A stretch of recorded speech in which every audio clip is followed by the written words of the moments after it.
I know you can tell that by the look on my face that the world is a little bit mad. Well, for those of you who were around earlier this week and know that my dog had lost her heffalump. So there is a heffalump. Well, you see, we had a temporary stand-in heffalump for a while, but original heffalump has been found. Not too surprisingly enough, by the dog herself. So she's very pleased, and she has been constantly showing me that she had found her heffalump. So she is a very happy little girl, because you've got Heffy, haven't you? You've got Heffy. Yes, you have. You're so happy you've got Heffy. Yes, you are. So yes, I do apologise, but well, it's made her week, hasn't it? You're ever so happy. Yes, you are. Yes, I know. Little Grumbleguts. She is a bit of a Grumblegut. She's quite a vocal dog after all. And she loves to tell me things, even though I don't necessarily understand. Just like I talk to them. So, but she has her heffalump back, and she's happy. She is. She's a good girl with her heffs. Yes, you are. You are a good girl. We're having a bit of a hug. Because, well, that's the done thing, isn't it, little one? Yes, it is. You got your heffalumps back. Yes, you did. Yes. Oh, my friends, for it has been a week. It has been a week I could have happily slept through, frankly. I may have started a trend at work. I don't know for sure, but we have someone who went off much as in the same way I did earlier this week. So, maybe. We then had a bit of a tragedy, not as in death, but we had a bit of a huge P1, and well.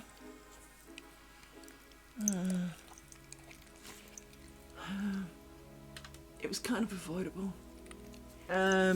So that was a bit stressful, because some people are having to admit that they made a mistake, or the mistakes had been made, at least, if nothing else, and no one ever likes admitting that they did mistakes. So tensions have been high. People have been grumpy. Yeah.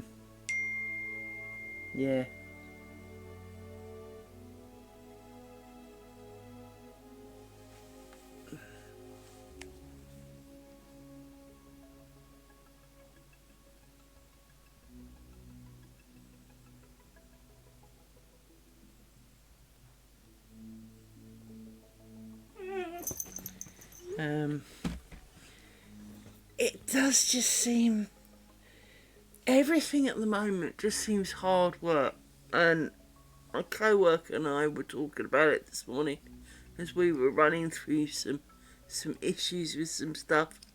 And it was kind of like, I knew I'd seen a screen print of something, and I wanted to share it with them because it showed an error. And I knew roughly what the error said, but I couldn't find a single message supporting it. Well, it's not one I've made up. It's not one I've seen somewhere else,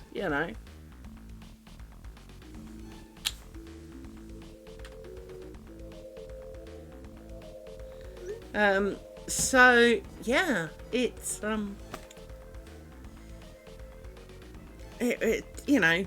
so I've got work email. I got. Well, I'm having a good day on the grounds that my weekend has started here, and well, like everything, it has been a frustrating week, and having come back from being off with stress, I am not 100%. Now, it's hard ever to go back to work when you're 100% because there's like, there's like a line. When you're completely under it, you're not fit. You're not fit to be working. Once you go over that line, you're in kind of grail waters. In that you could do some things, but you're also rather susceptible to going under. And I'm kind of trying to stay above water. But as you've said, when you've had plenty of stress, it is difficult to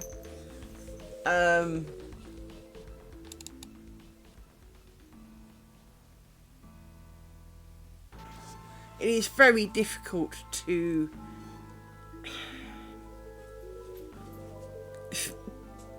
keep going. You're only like, if, well, it also means that you haven't quite got the same energy back. I mean, whether you had flu, whether you had, whether it was stress, if rock bottom's here, so right at the bottom of the screen, and you think you're kind of okay is here, fantastic is, right up here. If you go back here, it's really easy to sink again. And because you really weren't that far away from it, and you've got just about enough energy and go to be okay. But then when, 18 piles of crap lands on your head, you duck down. And maybe you're not at the bottom yet, that's okay, but you're still under. And it is very hard. It is very hard on that kind of, it's too easy to slip back under and stay under. And in an ideal world, you'd wait till you're well back over good and you're kind of like, yeah, I can do this. Whereas you don't. You kind of go, I could probably manage it. It's a bit like when you start climbing, say Kilimanjaro, right? You've never done it. You don't know if you can do it. Now you're maybe reasonably fit and healthy, you've done some prastic climbs, you've, maybe kind of a couple of other mountain type things, and but you've never done that one. And until you try it, you never really know if you're fit enough. And I think that is some of it, is that you have to try, but you also have to accept that there is a chance you're going to fail. And so I do feel slightly under the okay mark this week. Hence, it's been a bit quiet, which I do apologise for, because you would think that doing something like this that brings me joy and happiness would be the right thing to do. The problem is, I'm struggling to get out of bed. I'm struggling to have the want to leave my warm, comfy bed to brace the world. Now, I work from home, so it's not even like I've got to go out in the cold, cold snow and the rain and No, I only have to make it down the stairs. But it has been a challenge. And this morning, the immortal words I said to my co-worker was, on a scale of 0 to 100 of how happy and motivated you feel this morning, if you're like me at minus 100, please come sit next to me. I've got a seat all reserved for you. So we sat there drinking, in our virtual little worlds, drinking coffee at each other kind of thing. Because they think they've got, they're entirely run down too. And they, this morning, it's almost like, you may have heard the song No More Fucks to Give. It kind of is at that point. It's like, if you gave me a bucket of fucks, it would have a hole in it and they'd have fallen out before I looked, right? I just really am, devoid of, I haven't got enough of my own to be handing them out to someone else kind of thing, right? And it has been very trying this week, and the whole team, I think the whole team feels it to an extent. I don't think that I'm specifically special. I may have cracked first, but I do have weakness.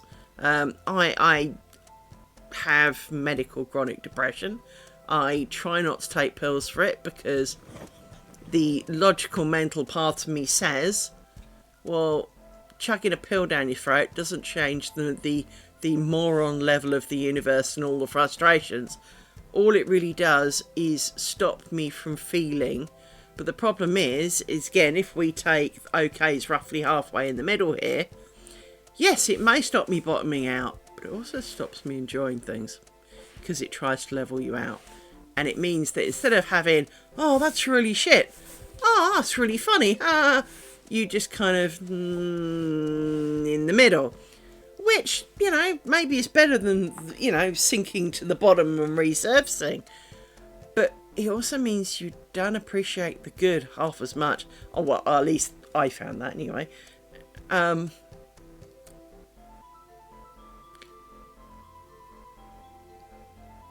No, and I found, so again, if this was normal, I found that I didn't average normal. I averaged, not the bottom, but I averaged, you know, if it was like, if 100's perfect, 50's okay, 0 is bottom, I didn't average at 50. It was more like 35. And so, yes, it might vaguely rise up to 50, and it might not go down to 0, but I'm wandering around in the not really coping section. And because I couldn't find the joys, there wasn't even the joys of a sunny day or a silly dog thing that could lift me up above feeling okay. And so I try very hard not to take the pills. That, and they make me allergic to sunshine.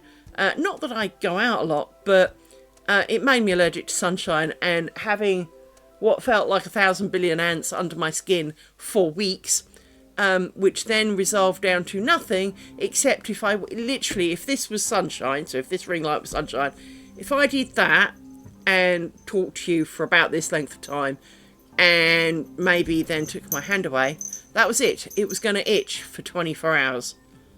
I was one hair from constantly itching the whole time. And of course, it was summertime, so I had to walk to my car in the car park. That was too long. The very short distance from me, from the door to the car, was too long. And I would then itch all week. And it only would subside for Sunday, and then it would start again. And I phoned up the doc, and it was like, Doc, I cannot cope with this itching. Oh, we could take you off those pills and put you back onto the original ones. And it's like, but you told me I wasn't allowed to take the original ones. You're not supposed to take them long term. Oh, yeah, but these ones aren't working for you, sir. And I said, can we just not? And he went, well, yeah. And I said, great, let's not. And like all of these things, you're supposed to be weaned off everything. I didn't. I just stopped. And within about a week, I felt instead of circling around the 35 mark, I was at, say, 55. Because a lot of things had moved on, but I had not seen the joy in any of it because I was too busy being numbed by the pills that I was on. So I don't disagree that the pills can help, because they really can. But at the same time, they can also stop the joys, because they, take out the peaks and the troughs, but it also means you for everything you don't find sad, you don't find it fun or great or lovely, or you need that. I mean, I think some of it does depend why you're miserable. So, although I have clinical depression, it's not like, lost all my parents, in some tragic, hideous accident and it's trauma-based.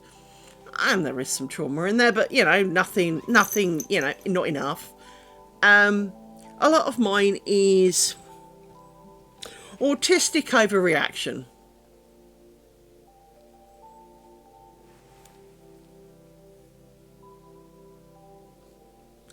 Well, it was, being made to itch like there are thousands of ants crawling under your skin, to the point I would scratch till I bled. Even when I wasn't, when I wasn't concentrating, I would have scratched till I bled. It was unbearable. And when they changed the pills over, because they kind of went, oh, you can't stay on these, even though they were working, can't stay on these, because I was doing all right. I was kind of building back up to going to work. Then they changed my pills. And I literally spent the best part of nearly 3 months with ants under my skin. And she was like, oh, well, it does take like 10 to 12 weeks for the old one to completely go out of your system. And it does slightly react with the new one. So although I'd been off the old one for a couple of weeks, because it was supposed to have a body life of a couple of weeks, obviously a few bits kicked around in there and hung on for dear life. And I had basically kind of almost an allergic reaction to it, but without the full allergy, if that makes sense. It certainly made me itch all the time, and I couldn't stop, and they wouldn't let me stop it. And it's like, I am itching so much, I'm not really getting any sleep. So on top of being depressed and stressed, I was now not sleeping because I itched. So even when I could have slept, I couldn't. And it was very unpleasant. So I do try not to very hard, because those things taint life. It's hard not to remember those moments. And knowing that it's not like they're going to put me back on the first pills that I started with necessarily. If they gave me the second ones, what if I started itching again? I don't need that crap. Really don't need that crap. So I am very much struggling this week, and I do take some stuff very personal, which is probably not meant as a personal thing, but I find it hard not to. Hang on a moment. What are you doing, dog? Yes, you, madam. Oh! Yes, you, little Miss Mountain Goat. What are you doing? What were you? Rory, I can't have both of you. I may be a bit fat, but I'm not that fat. You don't both fit on my lap. Why have you got a big scab on your leg? What have you been doing? When did you annoy him enough for that? And I can't see it from here because it's on the leg at the front, and you've got the front end is not the end that I've got because you're sitting on bits. Come here. I want to look at that leg now. Come here. That looks like a scratch. That's okay. Just wanted to check it was not chomp. Because then there are germs. Yes. Sorry, dog interrupt us. It is very hard, I think, for everybody in that it's a bit like trying to get fit. We all know that trying to get fit is a bit like drying your washing. Getting unfit seems to take seconds. Even if you have a fairly active get fit regime, if, for example, you do a club thing and they take a 2-week break for Christmas, that first session back after Christmas, it's like you have never done it for 20 years, right? But it takes weeks to build back up to the level you were before the 2-week off. And even if you did stuff while you were off, it was never enough, right? Yes, Rory, I know you're much more gentle, but you're still annoying. And I think, so I equate it to a bit like doing the washing. It takes seconds to get an item dry. It takes a long time and a lot of effort, potentially, to dry it. You can dry it in a considerably shorter amount of time for an awful lot of effort with, the tumble dryer, but it's not exactly efficient, and it takes it like an hour in the tumble dryer, and well, that's a lot of energy and just to make it an hour. Well, on a sunny day you can put it outside, but it's still a couple of 2 or 3 hours, not seconds, to dry. And energy levels seem to be very similar in that you can have them, you can lose them really, really quickly, but getting them back is a hard slog. And I think mental health and mental wellness falls into the same category, in that if it has got to a point where it is not viable, it's not enough, you've not got enough left anymore, yes, you can build it back up to a level reasonably well. But to get it into a good state where it is solid and can maybe take most of the knocks that are going to come your way. Hi, Christy. I think it takes a lot more time than we like to admit. And so you inevitably push it a bit hard. And frankly, it's usually a bit soon. And I think that's kind of where I find myself this week. But as I say, my co-worker is also kind of, drowning slowly. And I get the impression that many of the team are drowning slowly. So I think to an extent it is, it's not a personal thing. It is not, my own demons may have added to it, but it's not just me. And it is difficult, and it has meant that, almost like getting out of bed needs a celebration, because I really didn't want to. And so I've had a few days off this week, and I do apologise to everybody, because it's not that I don't want to, but by the time I've been to work, so there were a few days I ended up working late this week, because I've been clearing stuff up and finding more things, and so there was a few things that meant I stayed late this week. Well, then by the time I've sat down, yesterday, I really meant to stream yesterday, but I sat down, made myself a pot noodle for tea. I didn't even have a decent tea. I had a pot noodle for tea, and it was 10 o'clock. Well, I technically stopped work till 4. How does one pot noodle take till 10 o'clock? I can cook full roast Christmas dinner in less time than that. Where did it go?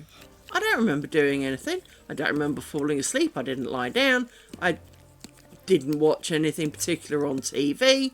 I didn't watch a film. I literally cannot tell you where that time went, because I don't remember going to sleep. Don't remember waking up. So where did it go? And by the time I got to sleep this morning, it was 2:30 in the morning. I don't know where it went. So of course I'm tired now, because I only went to sleep at 2:30 this morning. And I had to be at work for 7, so I didn't get enough sleep. I got some, and, I'm not dead on my feet. I'm not, not cancelling. Well, exactly. And so, this week's been a bit of an uphill struggle. And, I'm trying. I really, truly am. Because I know how popular I'd be if I got signed off again. But,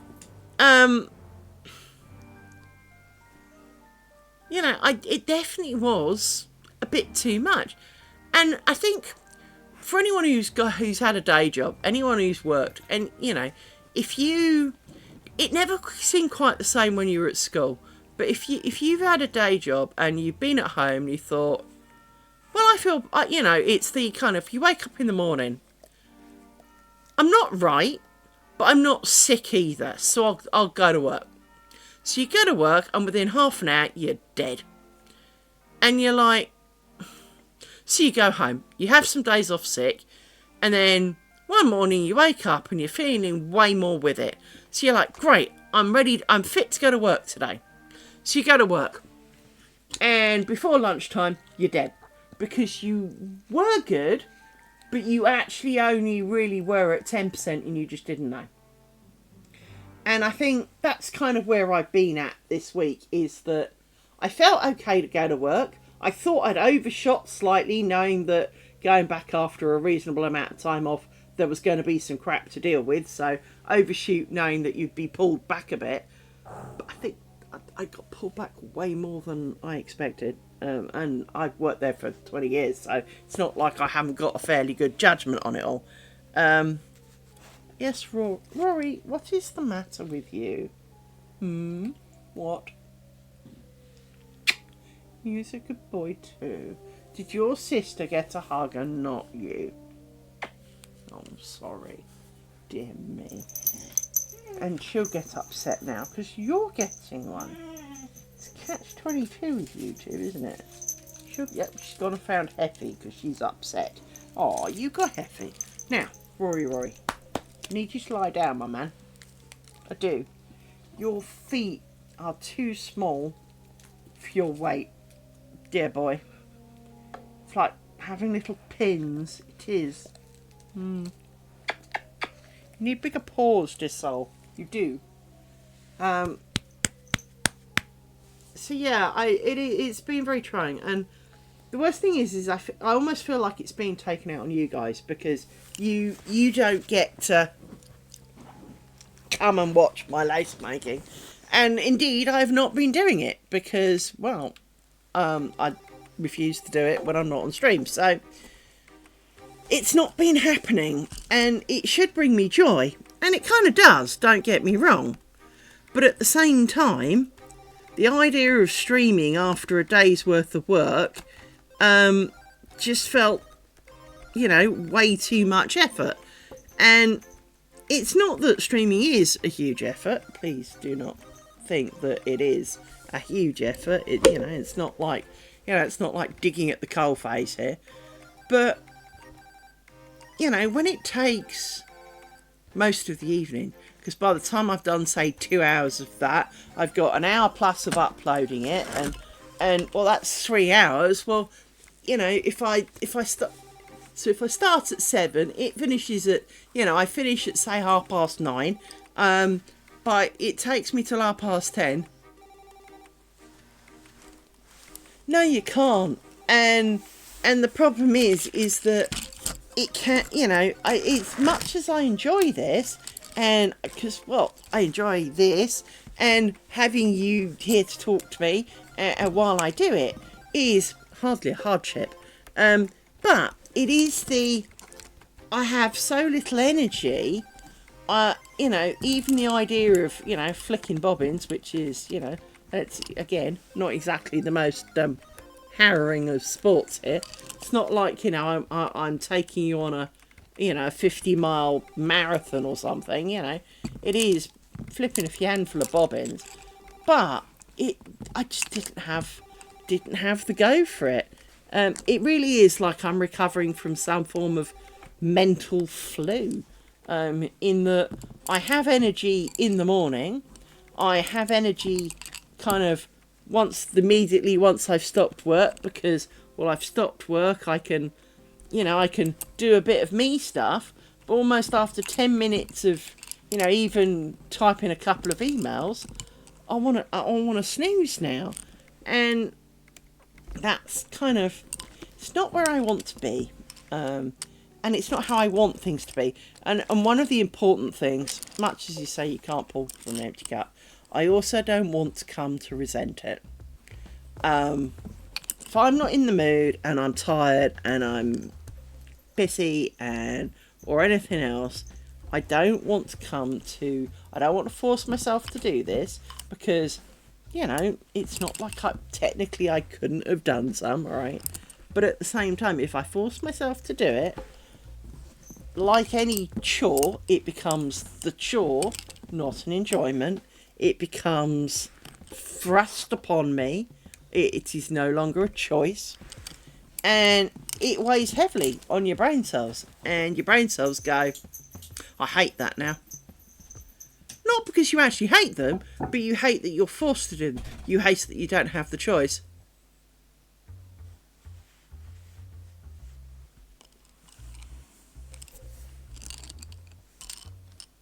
Well, everything does take a few calories. Compared to many things, in my days of karate and everything else, it is less. But only less, for sure. It takes different calories, that's for sure.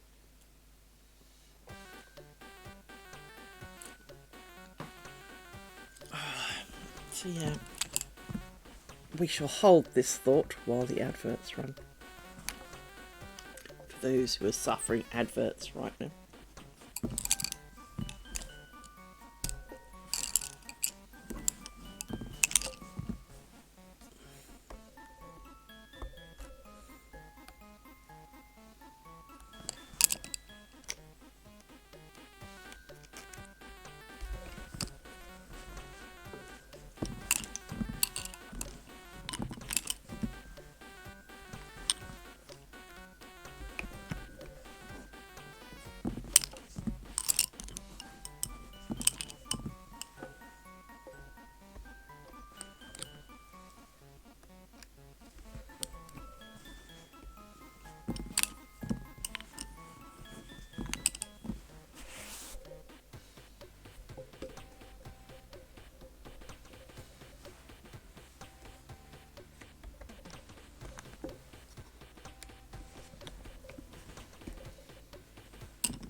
Put some viewing stickers in. 1, 2, 3, 5, 6.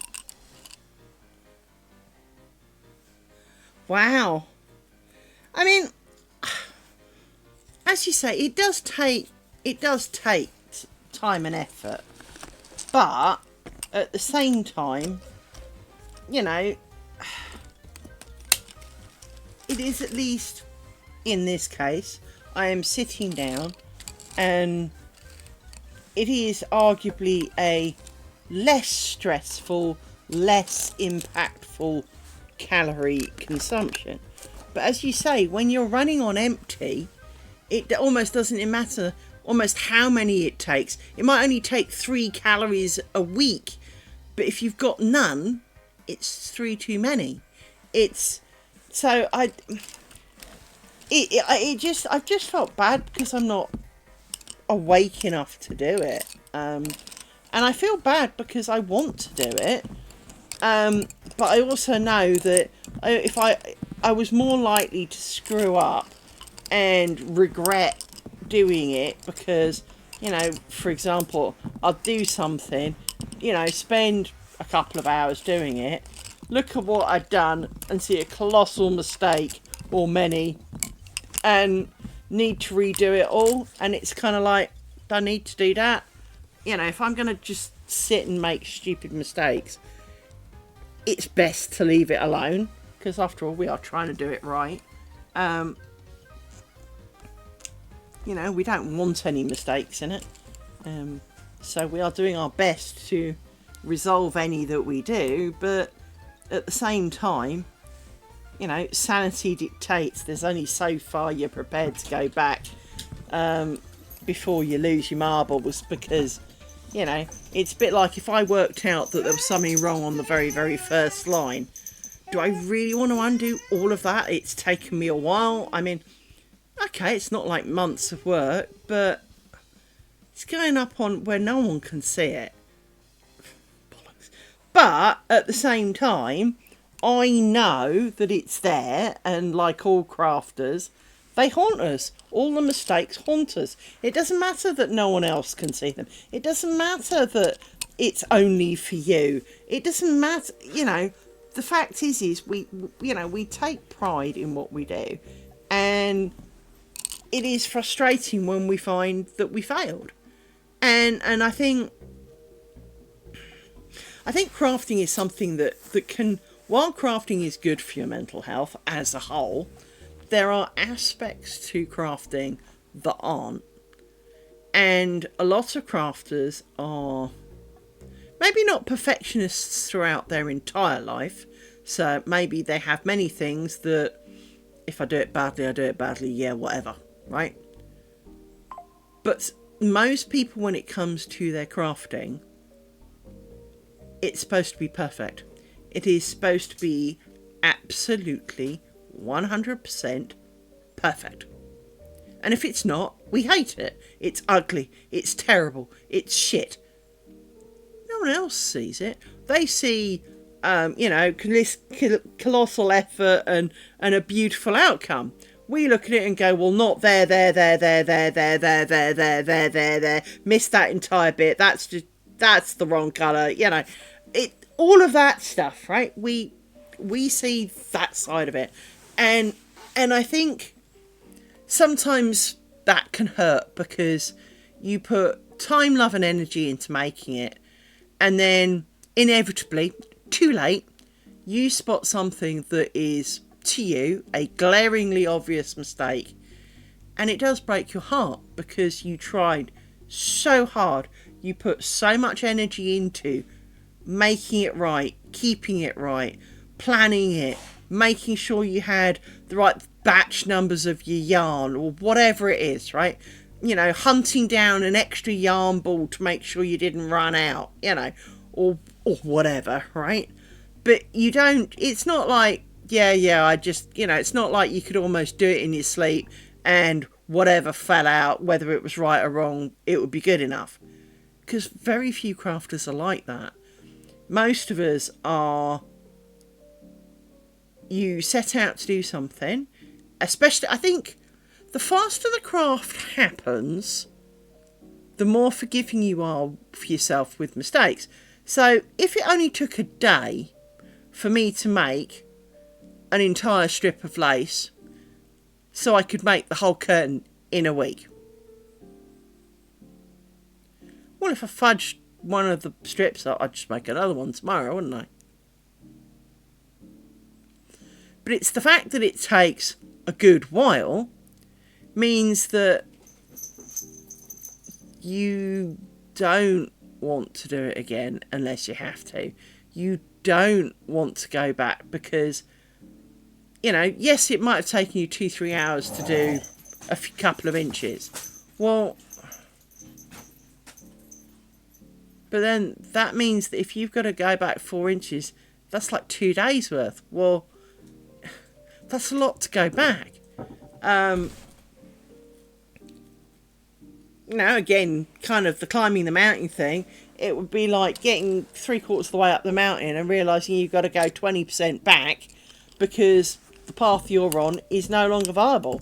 Now, I'm sure that happens, but I bet you they absolutely hate it when it does, because that is normal. It is very human to, of putting a load of effort, and no one likes to see it, for want of a better word, go to waste by having to undo it because you made a mistake.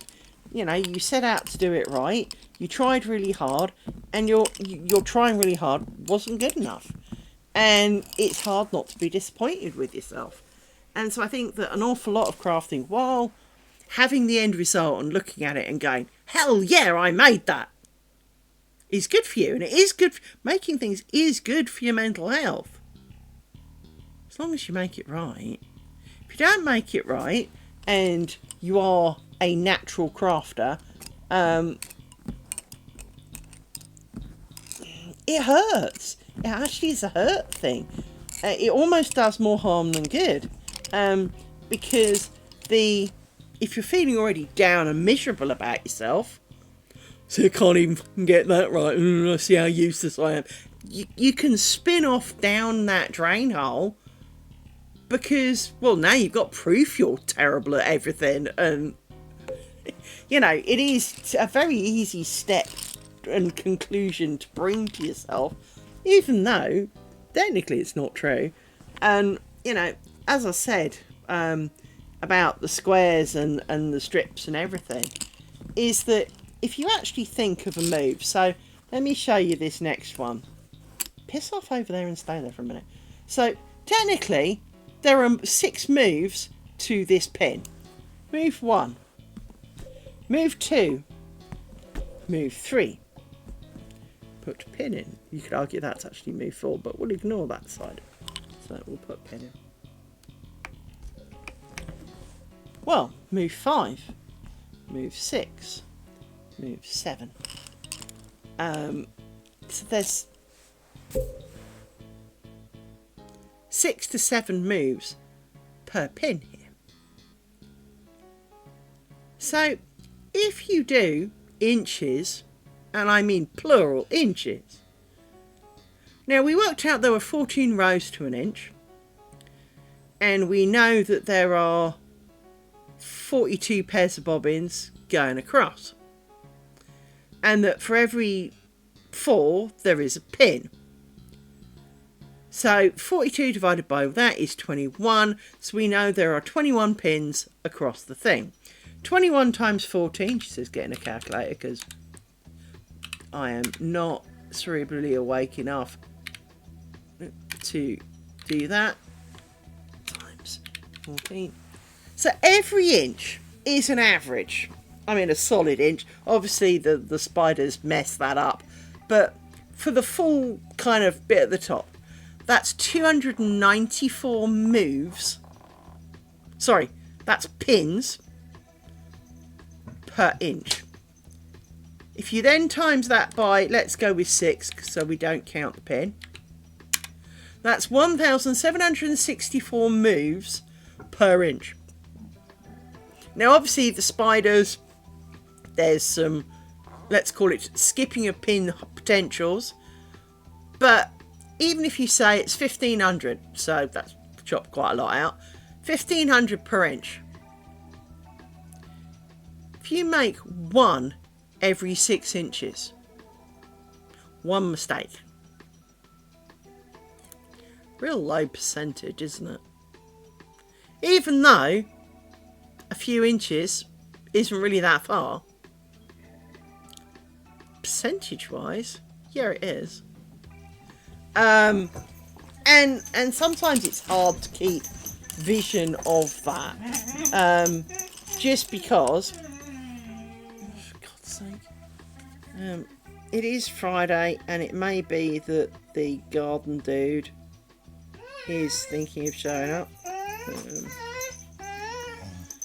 Don't think so. I think neighbour came home.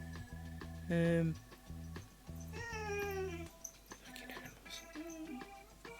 animals. Why? Do you want cheese with that dog? The answer is yes. She says, I'd love cheese. Yes, you would too, wouldn't you? Yes. I know you would. I know you'd love cheese. We're not getting any. Not yet. You can have nuggets later. Today is nugget day. You know that. Don't you grumble at me, young lady. Oh, that's just rude. Did you just say that to me? Did you just say that to me? How rude. How rude.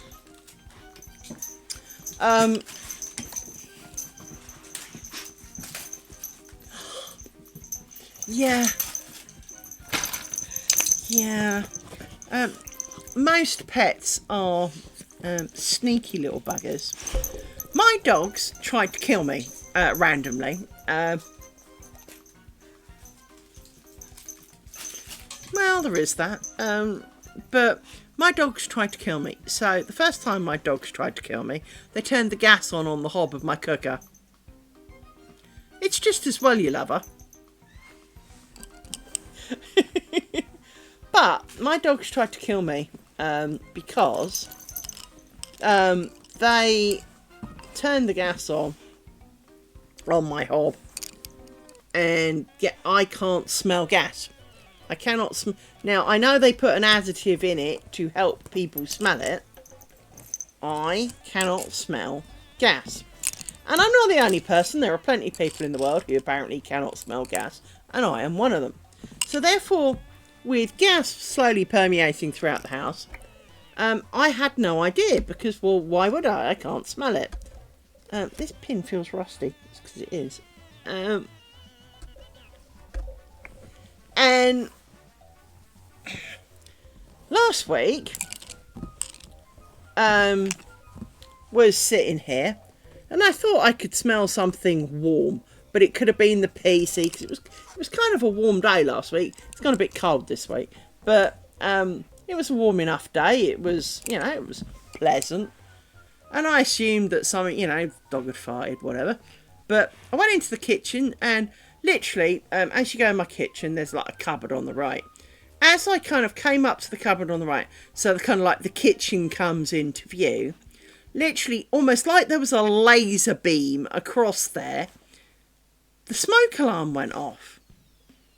And I'm looking at my kitchen going, there's no smoke in here. There's absolutely no smoke in here.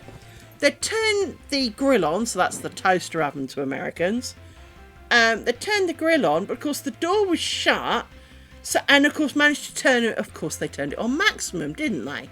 So of course this thing's on like supernova with the door shut. And for those who are not aware, toaster ovens do get really, really hot. Fortunately, the handle was not in there. Otherwise, they'd have melted the handle, because I've done that one before. But little puppeteers, and I don't know which little puppeteer it was, but someone has a habit of twiddling cooker knobs. And they're trying to kill me. Because if I'd been asleep and maybe the, smoke alarm had died down a little bit, and, let's say the batteries had died and I didn't know, I'd have slept through that shit. Of course I would. Come on, I need to sort the couch out because you've rucked up the couch. Come on, off. As always, you've destroyed my couch. I've got a cover on it and they pulled the cover off because they're annoying. Let me put the couch back together.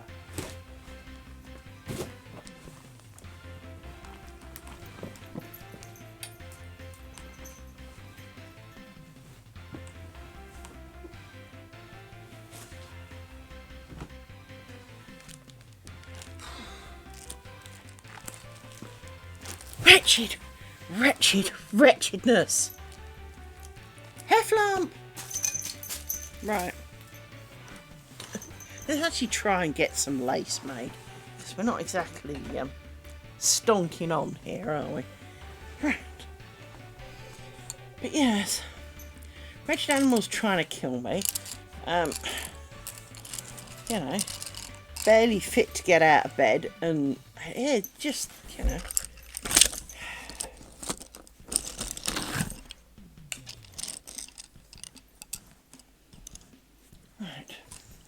So, let's put you away to make some more space. Because that's always a good plan.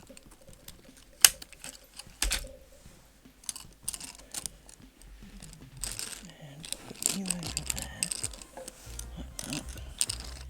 And let's work through this. So yes.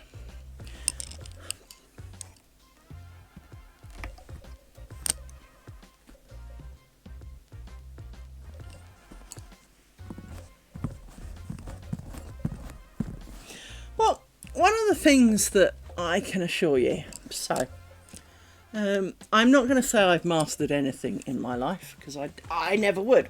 But one of the things that I have very much become aware of over the course of my life is that there are many stages of learning.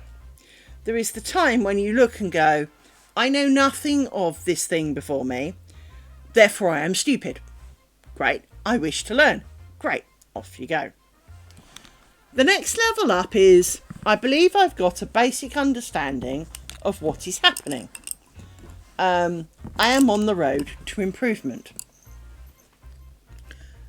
But I am not entirely comfortable with it yet. Then there is, I am capable, I feel, of, a basic level of achievement in whatever it is. And as a result, I feel I am okay with this. I would class myself as lesser experienced but competent enough at this thing that lies before me. But then there is the realisation that beyond that, the road is not as straightforward. For at the time you make that decision that I feel comfortable with what I'm doing, You think you have a good grasp of the idea, you just may not be as practiced at it and may still make some mistakes. The problem is you then spend years trying to go further up the competency tree, and the further up the competency tree you are, you realise there is even more to learn. There is more stuff even deeper than that.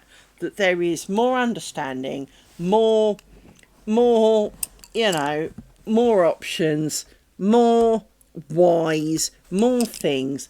And you realise that all these people you see going, oh, I can do that, I'm really good at that, actually are not. That they're lying to themselves. And so they're in like a denial phase where they think they're great, but actually they're so not. And it's very true, I think, of an awful lot of people who claim to be good at things, is that by claiming that you're good enough, you're great enough at something, you almost deny to yourself that you still need to learn.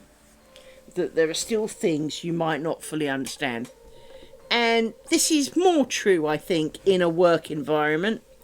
So, from a craft environment, most crafting has an element of logic and arguably simplicity about it. Rory, can you not sit there? Come on. That's a good point.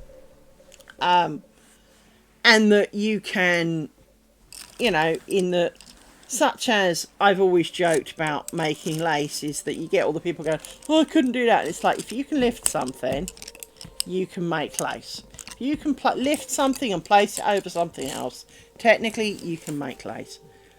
And that, in theory, lace making isn't complicated.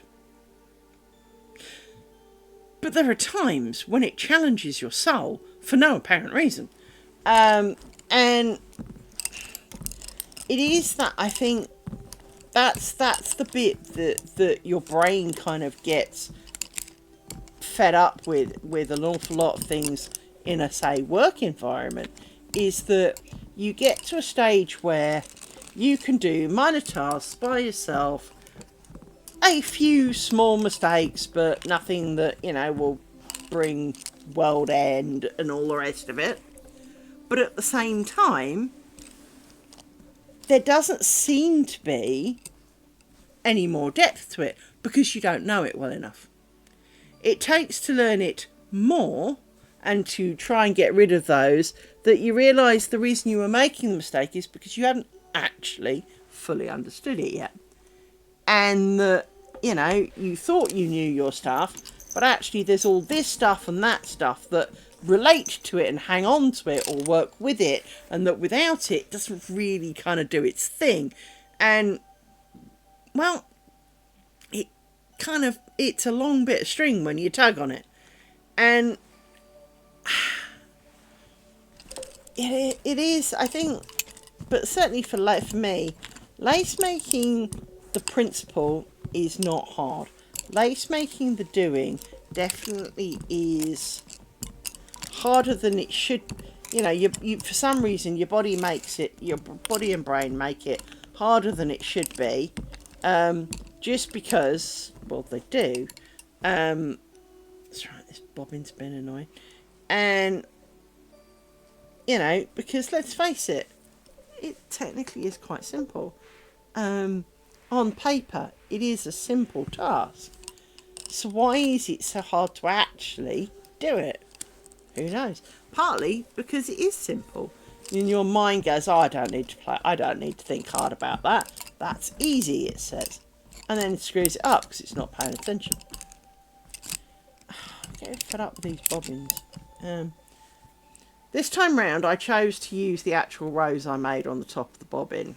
And despite a considerable lip on the rose, as with all bobbins, the moment there is not good tension holding it in place and thrusting its will upon the bobbin, the bobbins are being naughty and showing signs of weakness and undone. And, well, clearly, I'm sure you have kind of already worked out my frustrating week and my tiredness. Do not find these endearing. That it's not. Oh, isn't that cute? It's more. I'm gonna set fire to it.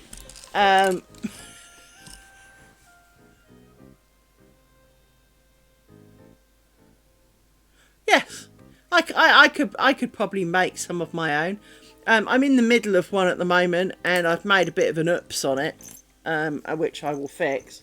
But if I bring it in here, it looks like a screwed up mess. But in essence, she says sorting it out. This is a square I'm making at the moment, so it hasn't quite been finished. But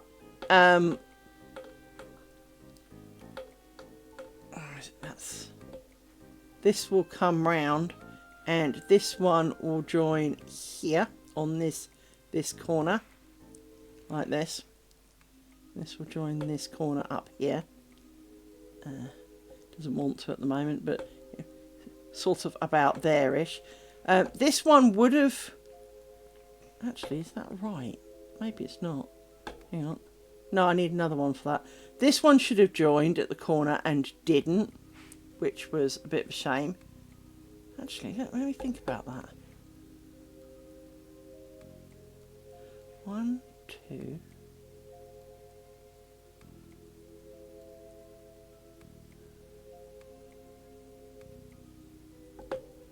No, I'm alright. I'm alright. Do I need to join these two? I think I need a fourth one for these two.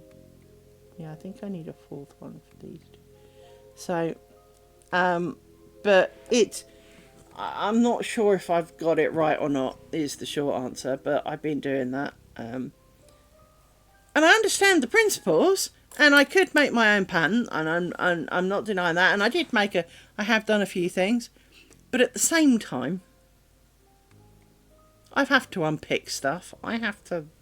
Yeah, and it's not while I'm working out whether I like it or not. It's because I left it up and I didn't do the thing I thought I was doing. Miscounted, got distracted, you know. And so, again, it's the... I'm okay enough. I'm okay enough, but I occasionally make small mistakes stage, I think. I'm not overconfident yet. Because, well, I keep making mistakes, it's keeping me humble.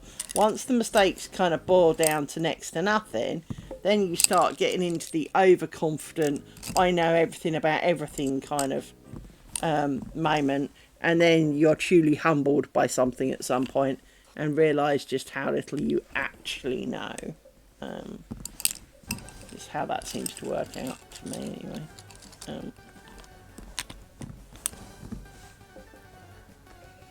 Yes.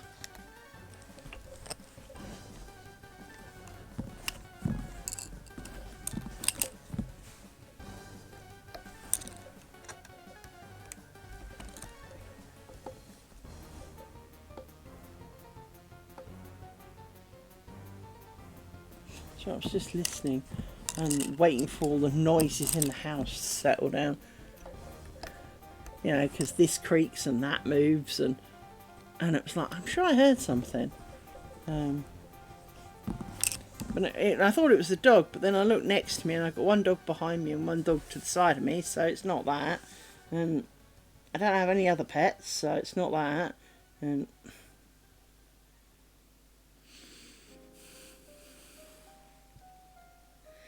Yes. But I bet you're more in a place where you actually realise there's still even more to learn. I do think that there are skills where you get to a point and there is a lot less still to learn, just because it's... Oh, shut up, animal. Your whining goes straight through my head. So something, for example, a bit like cross stitch, in the sense you either make the damn cross or you don't. There are additional skills such as different ways to, to start your thread, and different ways to work your stitches in a different order or whatever. But the truth of it is as long as you make an X through the right bits of your cloth, it's kind of a thing.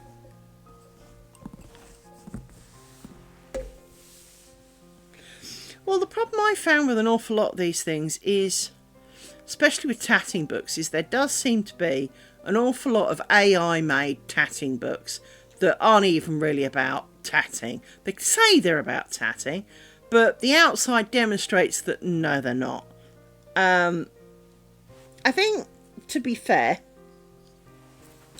part of the problem with tatting is that you have two options: make a ring or make a chain. You can then make a ring with a chain off it. You can make a ring with a ring off it. You can meet a chain with a chain and a ring off it, or meet with a chain and a chain, or a ring with a ring, right? There are only so many combinations. And I think that does, while there are many variations on a theme, excuse me, there are there is a much more predictable end, in the, other than different shuttles, different ways of knotting the threads perhaps, there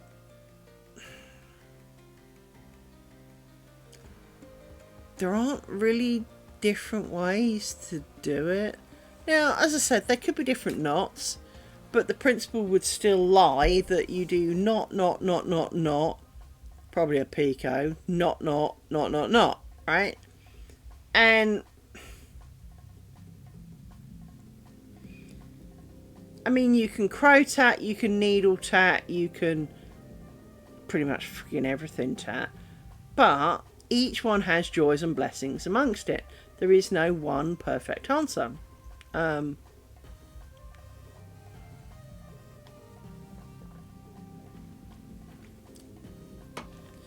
And some of it can be use more colours. So either you're trying to carry more threads along the chain to do the work, or you're joining and terminating many coloured threads. There are finite numbers of ways you're likely to do that. But at the same time, it is that it's the same but different, if you know what I mean.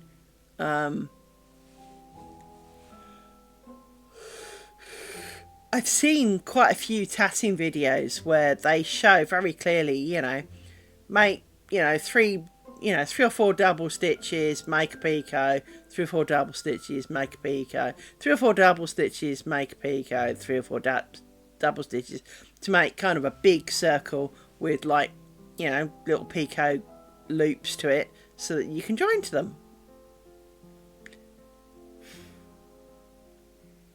And there's a few different casting off manners. There's a few,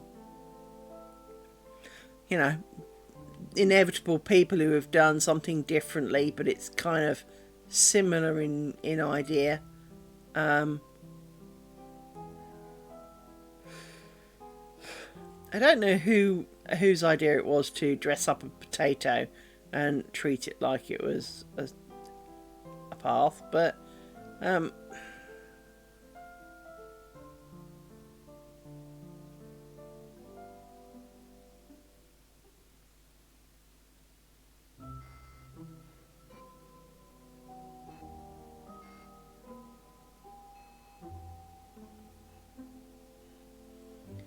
yeah. I mean, we've been going, what? That's right, my computer's being a div again.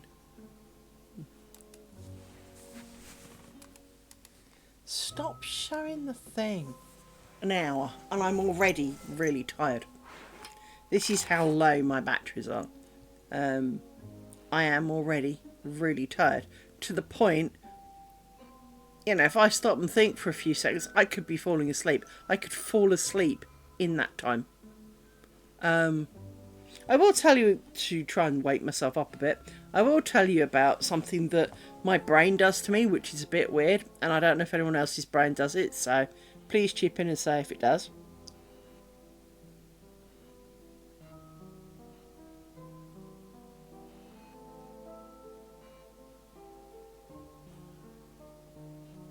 True. But I was just trying to say, in essence, you've got loops, chains. There's only kind of two things to make. You have picos. You can make little ones, big ones, multiple ones in a row, but they're still kind of picos. You do the same thing. You just make them bigger and smaller. Yes, you do join them. And various people have slightly different ways of doing that, but it all ends up as pull the loop through and stick the thread through it to make the knot, kind of thing. But there are other ones where you make a ring and then you can have like loops of stray thread. So there are other things, but there aren't. It's not like knitting or crochet where there's 1,000 wretched variations on a theme of stitches. For the most part, you have the double stitch, the parts of the double stitch, and shoving the end of the yarn through a hole. It's not. It's not it is complicated, but it's not like, as I say, it's not like 1,001 ways to knit this. You know, it's not like, I don't know, there's like 12 increases for knitting. It is tat sum, make loop, join, make loop, do, make, do, make, do. It very much has a kind of that sort of aspect to it. Admittedly, the sewing in of the ends takes a bit of time and thought, but it is. I feel that it's almost like there are at least a much more finite number of things to learn, and that there are a smaller subset of things to learn on the whole. Now, I'm not saying that there aren't wholly different techniques in other worlds, in other lifetimes, that did similar kind of thing. Took a long time. Bit like Irish lace making, for example. I actually view Irish lace making as nearer to tatting than I would say actual rice making, on the grounds that with tatting you're making use of yarn that's already been made and you're distributing it to people so that they could hold it. They could that it is a simpler process for the person doing it. And yes, I am nodding off that hard. Because I heard my voice slur then. It is difficult. And I think, but if you think of all the different stitches, all the spider variations, they're kind of the same in lace making, but you must do things in exactly the right order, and that's the difference.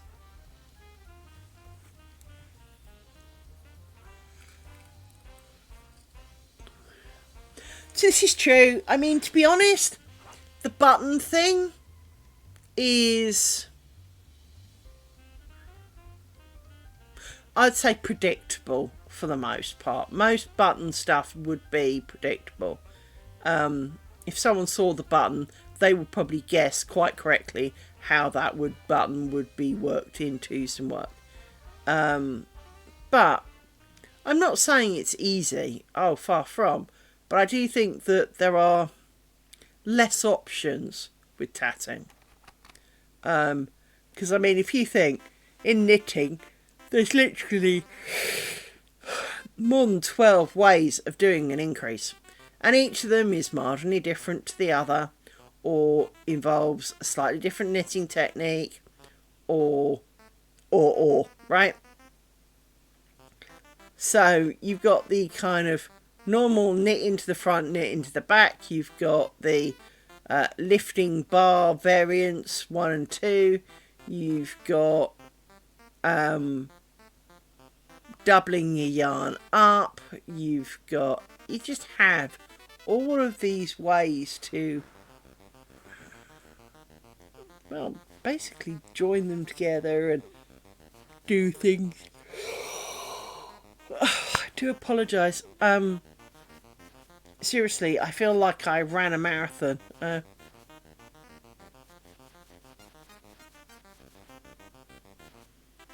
Well, I haven't been to sleep. I haven't been sleeping since 7 o'clock this morning, so I am doing all right. But I do want to do this because I really, really do. And this is the bit that I find very, very hard. Is I want to be doing this, but my body is not letting me. And this is a bit about like what I said about the you can't feel the highs and the lows. Even though I'm not on any pills, I want to do this. I'm not hating doing this. I just start doing it, and it's like I've walked 3 yards and already I'm out. That was all the energy I had. And it is that kind of post-flu kind of feeling where you wake up in the morning, you feel pretty good, you go to work, but by lunchtime you're now feeling pretty shit. By the end of work, you're absolutely dead on your feet. And you come home, you go to bed, and you wake up and you do it all again tomorrow. Because you wake up, you feel really good. So you go to work, and you're all right at the start of the day, but by lunchtime, you're feeling a bit shit. By the end of the day, you're really shit, and you go home and you sleep it all off again, and you start again. And that's kind of the amount of energy level I've got, is that I have the barest amount of energy levels to do some stuff, but not the stuff I want.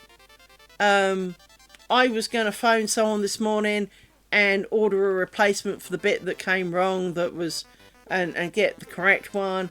Haven't done that. I need to phone the hospital to check when my appointment is. Haven't done that. I haven't had time. I've not had the energy, and my brain's not thought of them until it's too late. But I want to do this, but I achieve so little, and my brain's going, I'm done now. As you say, my brain's going, I could use a 5-hour nap, please. And it's like, okay, but then you'll be up all night. Yeah, but then it's all right to be up all night. If I said to it could stay up till 5 o'clock this morning after a couple of hours of sleep to get over this real wave of tiredness now, it'll be most up for that.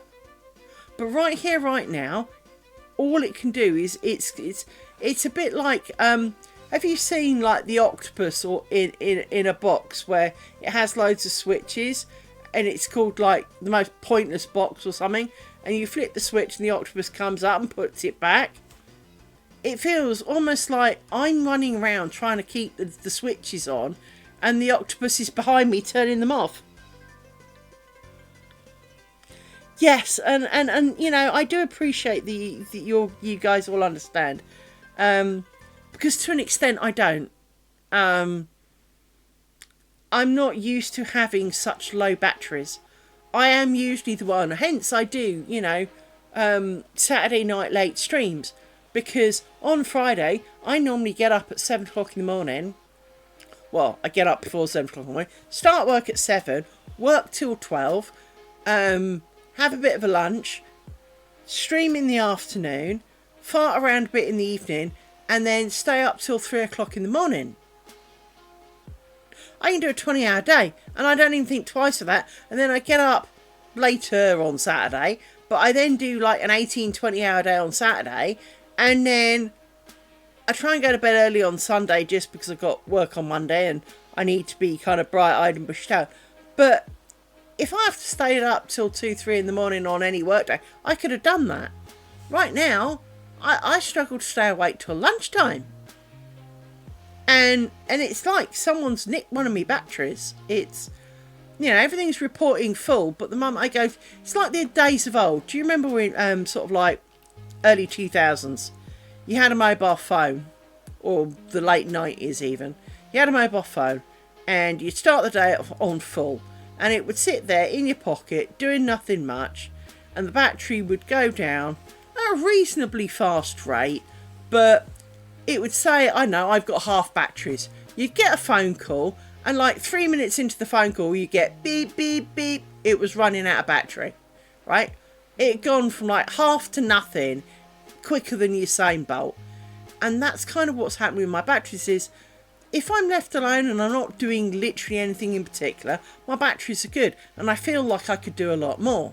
But the moment I try and do anything more, my batteries go, ha, out. But I needed that. You know, it would be almost like putting a mirror under the water in a swimming pool, and actually the water's only a few inches deep, but because you've got a mirror in it, it looks twice as deep as it is, and so you think it's quite deep, and you go to jump in it and find out it's not there. That's okay, you can go help with something. I've appreciated you come, and I'm going to try and soldier on a bit more. Maybe I'll still be here when you come back.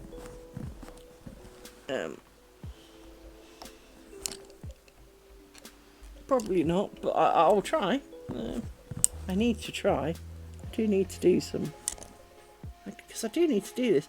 I want to do this.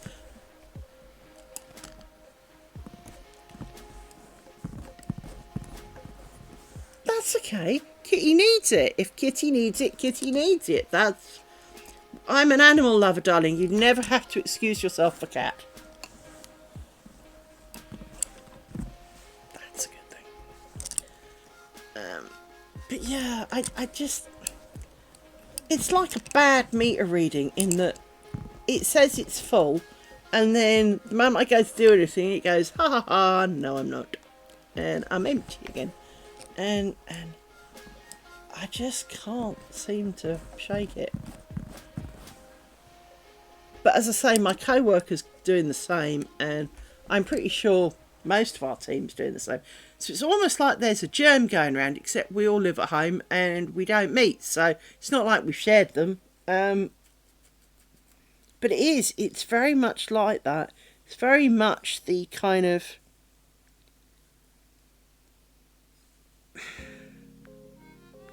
I'm doing all right. 2 steps later, that's it, I'm done now. But you were right 2 steps ago. Yeah, I was. So what happened? I did 2 steps. But that's nothing. No one know. So I don't know. It does frustrate me that I'm not getting on with this, because I am really looking forward to it. I mean, I know that it's a net curtain and I'm kind of making a net curtain because I'm making a net curtain, but I do want to see it done. I'm excited for how this will turn out, and I'm really looking forward to it. And I want, I want to progress. I want to make it. I almost feel like if I could, if my body would have let me, I would have sat here till the end of tomorrow, what would have been tomorrow's stream. If I could have been more awake, I could have done that. I would love to have kept going till like 7 o'clock tonight. But here I am. I've been going for an hour and 20 minutes, and already it's kind of like, are we done yet? Are we there yet? And as I said, part of me is struggling because I don't want to resent it by forcing myself to do it, but I also know that if I can do more of it, I will feel better about having done more of it, because I will have done more of it. So the question, there must be some long mathematical formula kind of thing that dictates the diminishing returns of effort, in that some effort to keep going and do more and see that, see good noticeable progress is, because let's face it, if I'd done like 2 pins and given up, you wouldn't really know, and you'd feel very disappointed with yourself because, well, you can't see that you did anything.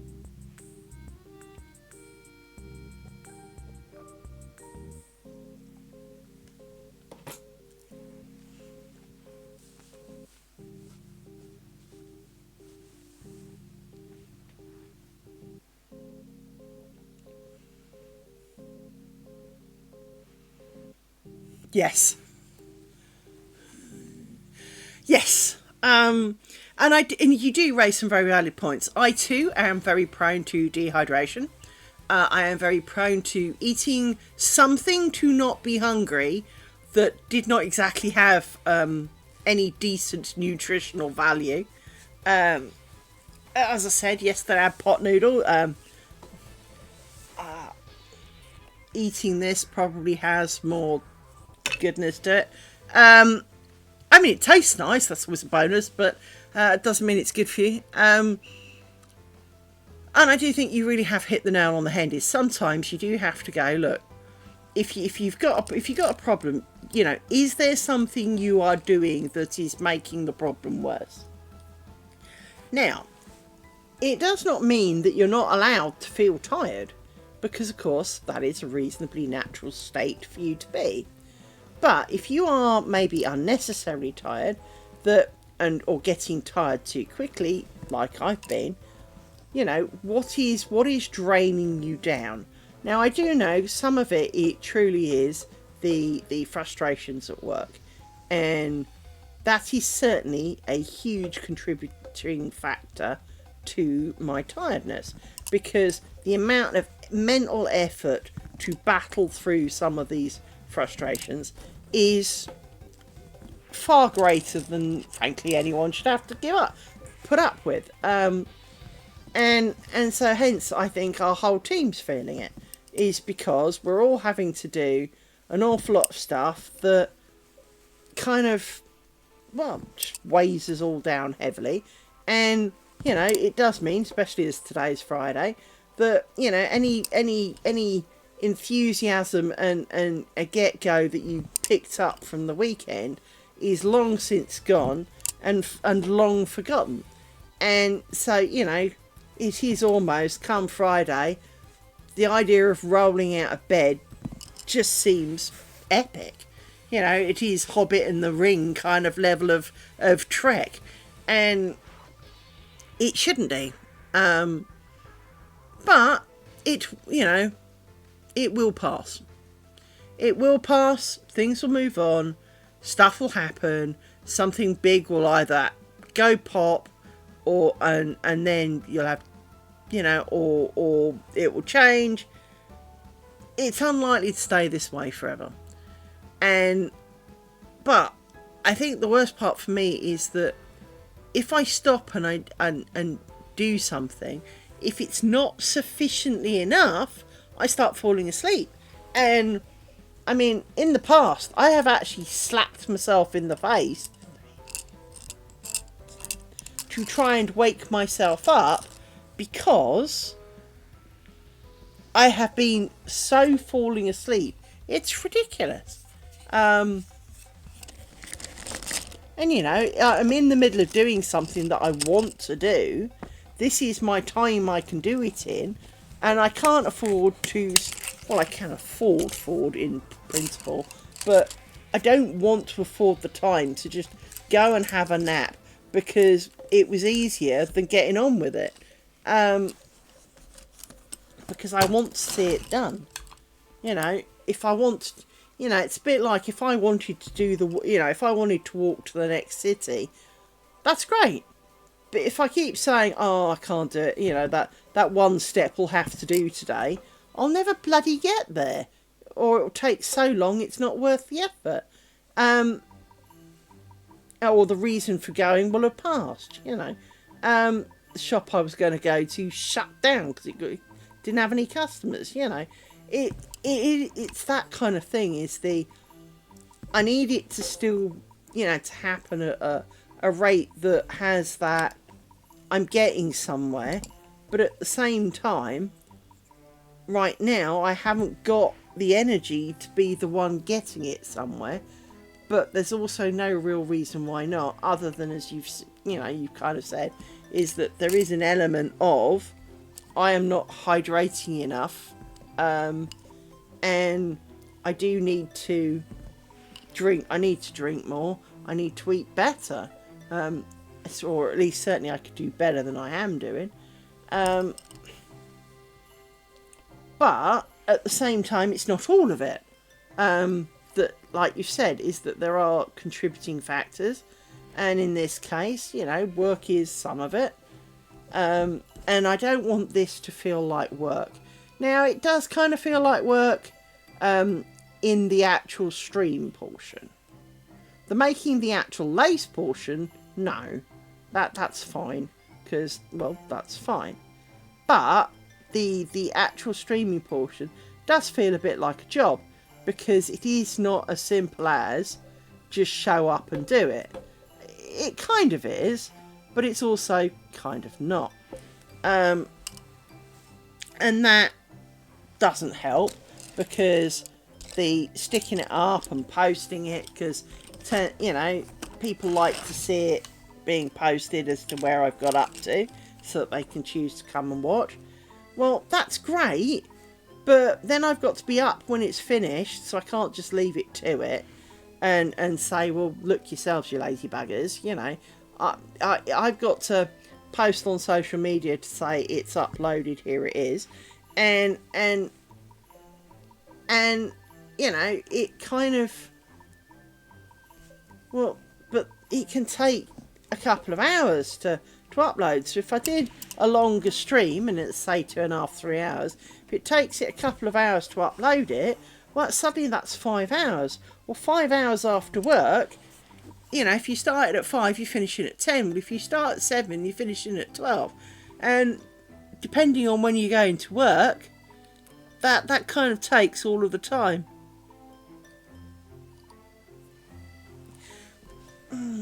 Well, there are some answers to that, but they're not very good answers. You know, bitch slapping a few people.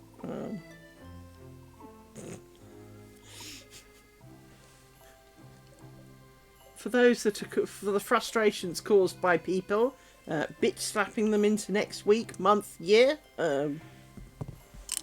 Because, you know, that would definitely make me feel better.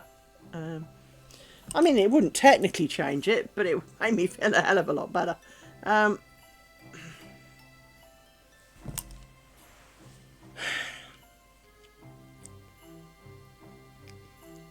As you say, it is the working out how to resolve the frustrations, or how to adjust to a new way of being, depending on what it is. And, you know, making the adjustments to find a new state of good, and maintain it.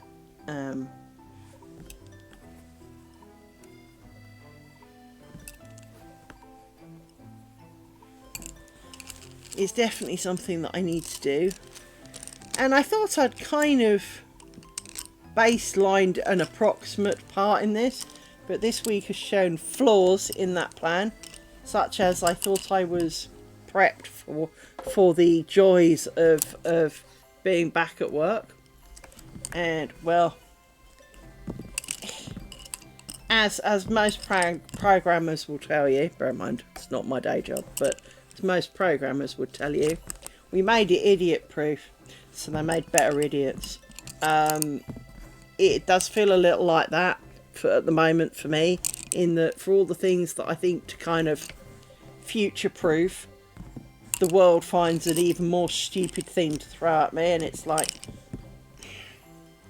I aimed low, dude, and somehow the world found a lower standard than even I dreamed of. And, you know, I've met some strange people in my time, so it is that kind of thing. It's the, you know, if I, you know, let's go back to lace making on what I'm doing here. If all they were going to do is groundwork, so they need to be able to do, you know, left over right, and then 2 rights over, you know, over left, put a pin in it, and then do it again, repeat. You'd think that set of instructions would be enough.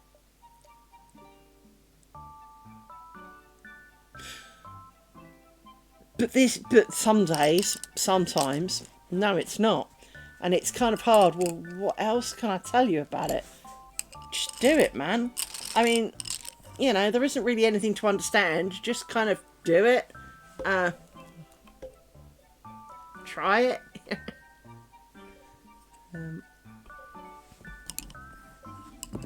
And I think that's where I'm struggling.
Yay!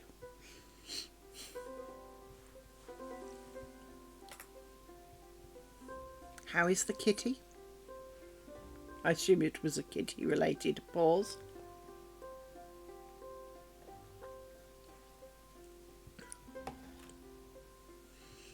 No. Eye conditions are the worst, because I mean, as someone who, I do suffer from gunky eyes myself, and my eyes can go from happy to crusty, gunky foulness and the drop of a hat. And I hate to see it in animals because it just, I know what it's like to have it, and to not be able to open your eyes because your eyelashes are fused together because of the gunk that's gone hard overnight, or that it's producing just endless streams of gunk at you. Yeah. Animals definitely do get a rough deal.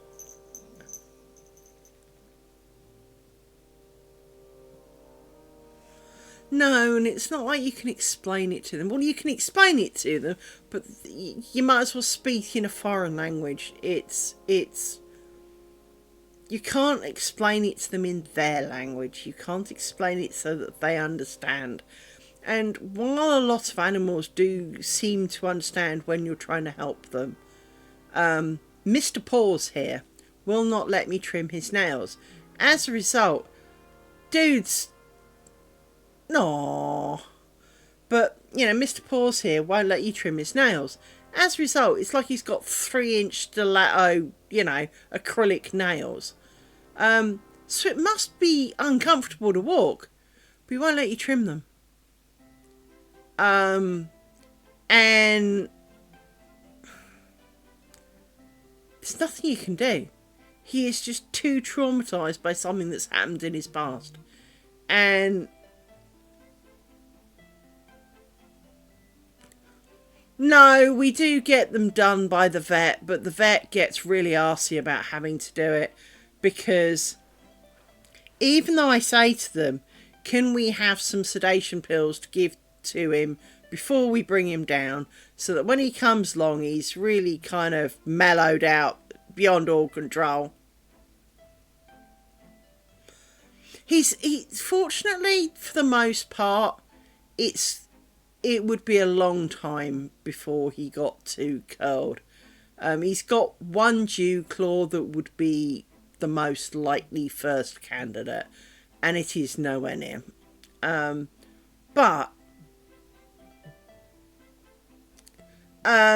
So, and he does, he does walk around on concrete that does kind of trim them down a bit, but his nails are quite long. And ideally, I'd probably chop myself. I'd probably chop about, like to see them a centimetre shorter than they are. Yeah, I mean, I try. The problem is the vets, when I say to the vets, can you send me some sedation pills so that I can sedate him, so that when I bring him down, he's all kind of like half asleep and we can, leap on him like a thing possessed and, grab a leg each and just attack him kind of thing.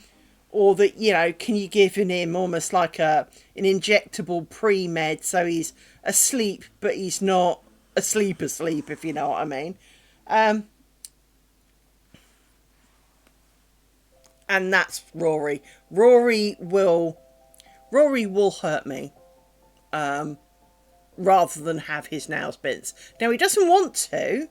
He doesn't mean to. It's not like I'm sitting here kind of with a knife and I'm going to stab you for doing it. But it is very much he fears, it puts enough fear at him that he forgets. Not, he goes to protect number one mode. Oh, Jesus Christ. Yeah. I mean, funnily enough, a couple of my dogs have been really bad about nail trims. But Charlie, the little guy in my icon, he was pretty bad about nail trims. But you kind of do one foot, you kind of almost do it like sheep shearing style. You get a hold of him, stick his foot between your legs, not quite sit on him, but you'd kind of like, you had to kind of pin him down. So it wasn't the best experience for him, but you can't explain to him, just sit still and then it won't, it'll be fine. Because, of course, one of the things that dogs do that we don't.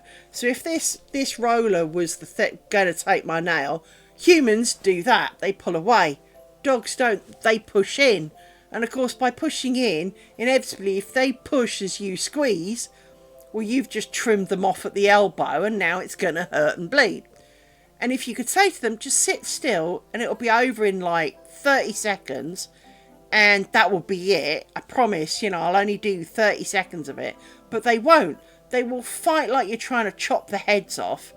And Charlie was okay as long as you knelt over him and, gave him a bit of fuss, knelt over him, grabbed a paw and trimmed one paw. You then had to kind of give him a break and then you'd play with him a bit more, get him a bit relaxed, grab a paw, trim. He was okay like that. But you had to kind of be standing over him and domineering kind of in a domineering way. Rory is not in, no. I only have to pick the things up and he flees. I haven't tried sitting on him because that's a bit mean. But even now, when he's asleep, I can hold his paws. But if I so much as touch nail chippers, scissors, anything like that, he flees. I don't even have to touch him with it. I don't even have to be wanting to touch him with it. I only have to pick up a pair of scissors because she's knocked them off the table and he flees like I'm going to stab him through the heart. And it is quite upsetting for me because, I don't wish to hurt any of them. I love them. Well, this is what I've asked for. Get some gabapentin, knock him out, to the point where he's just kind of going, yeah, whatever, man, and in the corner, and then do his nails because he'll be so much more comfortable for it. But he's not letting anybody. I have found that, I've got a pair of toenail chippers, and they work far better on the dogs than anything else because they are really, really sharp, and they will cut through rather than crush. Because most dog chippers don't tend to stay that sharp, so do tend to crush more than they tend to cut. So I've got a pair of really good toenail chippers. I mean, these things are almost good enough to cut through concrete, and so it can cut them. And obviously, should you screw it up, it will go all the way through without thinking about it. But it means that you can do it with a lot less hassle, because unlike when you do it with chippers and you crunch it and there's a big crunch noise and then they feel the pressure of it because it does kind of squish and then cut. These things really do just kind of almost parma ham slice a layer off the bottom. So from that point of view, it is a lot better, and she is much happier of having her nails done.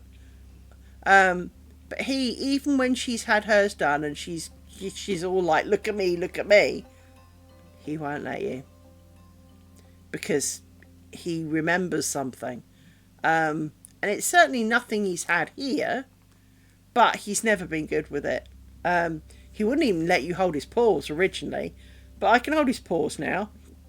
I can even rub each individual toe, and I can move his paws around and look at them. He'll let me do that as long as I'm not holding anything. I'm holding anything, you can fuck off. It's not the done thing. You see, like, I can pat him while he's asleep and he won't even wake up. So you'd think I'd be able to do a claw or two. It doesn't work. I might be able to do one. And then it will take me days before he will sleep soundly enough next to me, because he feels like he's been, done over in the night. And it is a bit cruel, but I did have to do one that way, because it was getting really quite long and pointy and painful for everybody. Because, of course, when they scrap and he's got long claws, she ends up with scratch marks. So it's kind of needed. And, of course, I don't have fur. I hope you're not too surprised by that, after all you've seen my hands. I don't have fur, therefore I don't appreciate dog claws too much, because they dig in and hurt. But yeah, bless his little furry face. It's the only thing he's really, really bad about. You can pretty much do anything else you like with him. He is very laid back as a whole, but claws are off limits. Claws are absolutely not a done deal. We do not have that, no thank you. But bless his little furry face.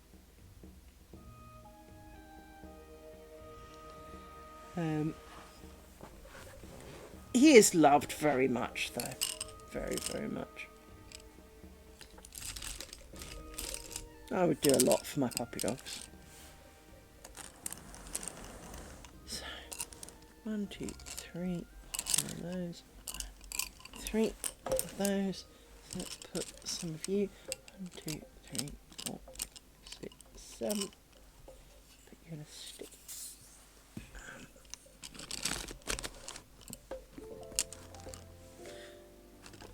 But yeah, I was going to explain something that my brain does that I don't know if anyone else's does. So, my brain can see while my eyes are shut. Now, not literally, it's not like, I could, but it tells me I can see, and it hears the noises around me, and it plays what the noises sound like as a vision, and it doesn't tell me that my eyes are shut. So I can be, if I sat in front of my computer, for example, and nodded off, I know what was on the screen. So it will be showing me what was on the screen. And if you get like, ping, an email has arrived, it will tell me that an email has arrived, and it will draw a line showing an email has arrived. Now, I actually swear I sleep with part of my eyes open, because I know I've been asleep, because I remember then opening my eyes. But the mail that I thought I read, because obviously I thought I read it in my, in my sleeping state, not that I know I'm sleeping at the time, was the email in question. So it must have been able to see it. But it tells me it can see, even though I know my eyes are shut. Because when I wake up, I'm aware that I was seeing before I opened my eyes.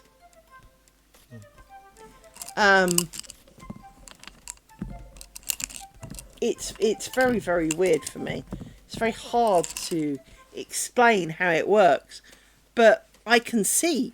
It's like I can see every detail of my environment that was around before I went to sleep. And it will tell me that unless there's been any noises to suggest that anything has changed, it will show me it. It will show me almost like a virtual world, the whole world around me, but I'm actually asleep. and it acts like I'm awake, and I can make conscious choices as to what is going on. I can't get up and move. I don't sleepwalk or anything, but I can. You know, if I fell asleep right now, I would see bobbins. I would see me working those bobbins, but my eyes would actually be shut, and I probably am not working the bobbins. But I would see the bobbins. If, for example, I was, you know, obviously I've got a computer next to me. If I was falling asleep, my brain will tell me I can still see that. I will see chat, and because I've got you guys read to me in my ear, it would put on the text of all of that onto the screen for me. Like it is. It knows what that should look like. So it shows me it. So I honestly would, until I realise I'm actually asleep, my brain is convinced it's awake because, well, it can see my environment. It's interacting with my environment, but it's not. Now, I have written code in my sleep before now. I remember writing the code, but I don't know if I saw it or not. I just know that I wrote it in my sleep because I remember dreaming about it. And when I got up, I had actually written the program I dreamt about. So I had done it. Which is also a bit weird. But I don't make a habit of that one, to be honest.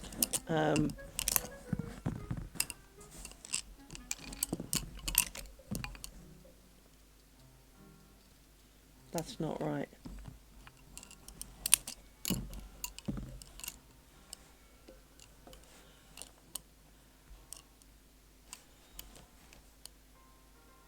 How the fuck? I've gone wrong somewhere. Let's undo this thing up.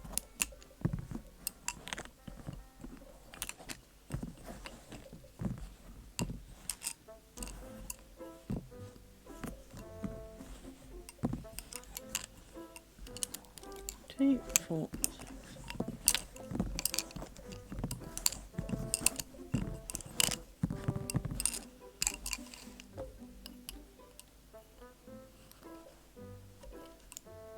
That's still not right somehow. There shouldn't be 5 on each side. So I'm screwing it up somehow. And I don't quite see how I've screwed it up. Other than clearly I have. So you go over. That leaves 4. So that should be good. Which feels like the same as last time. But somehow it's not. Right, that one's come undone. Of course it did. Because that's annoying.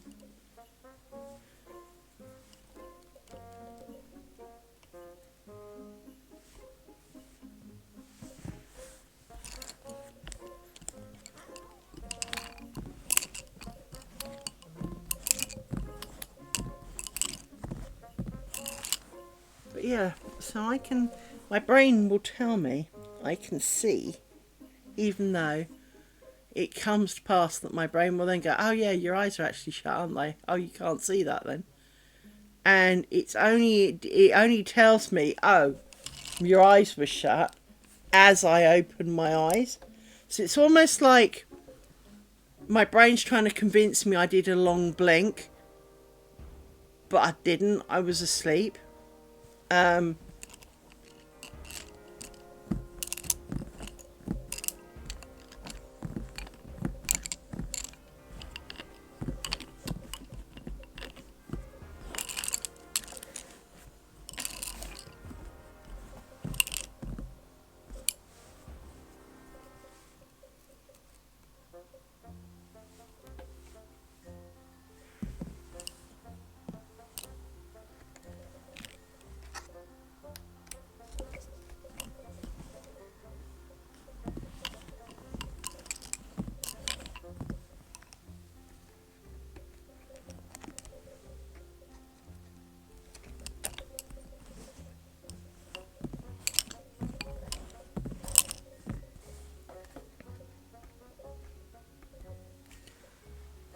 Ooh.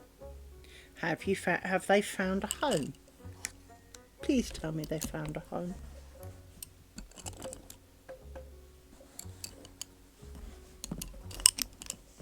Ooh.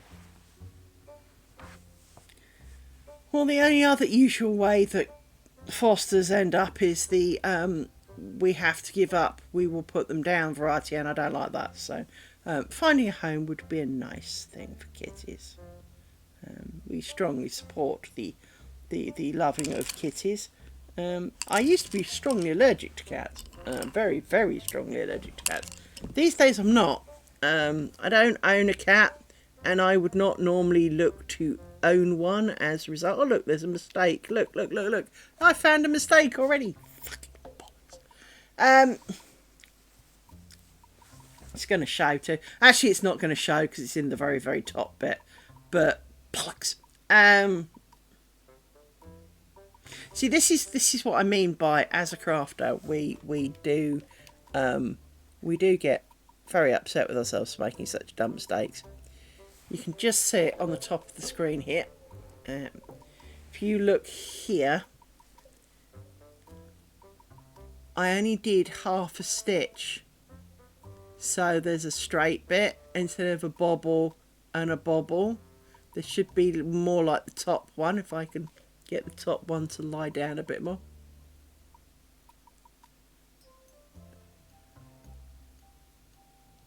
Yes, that kind of works.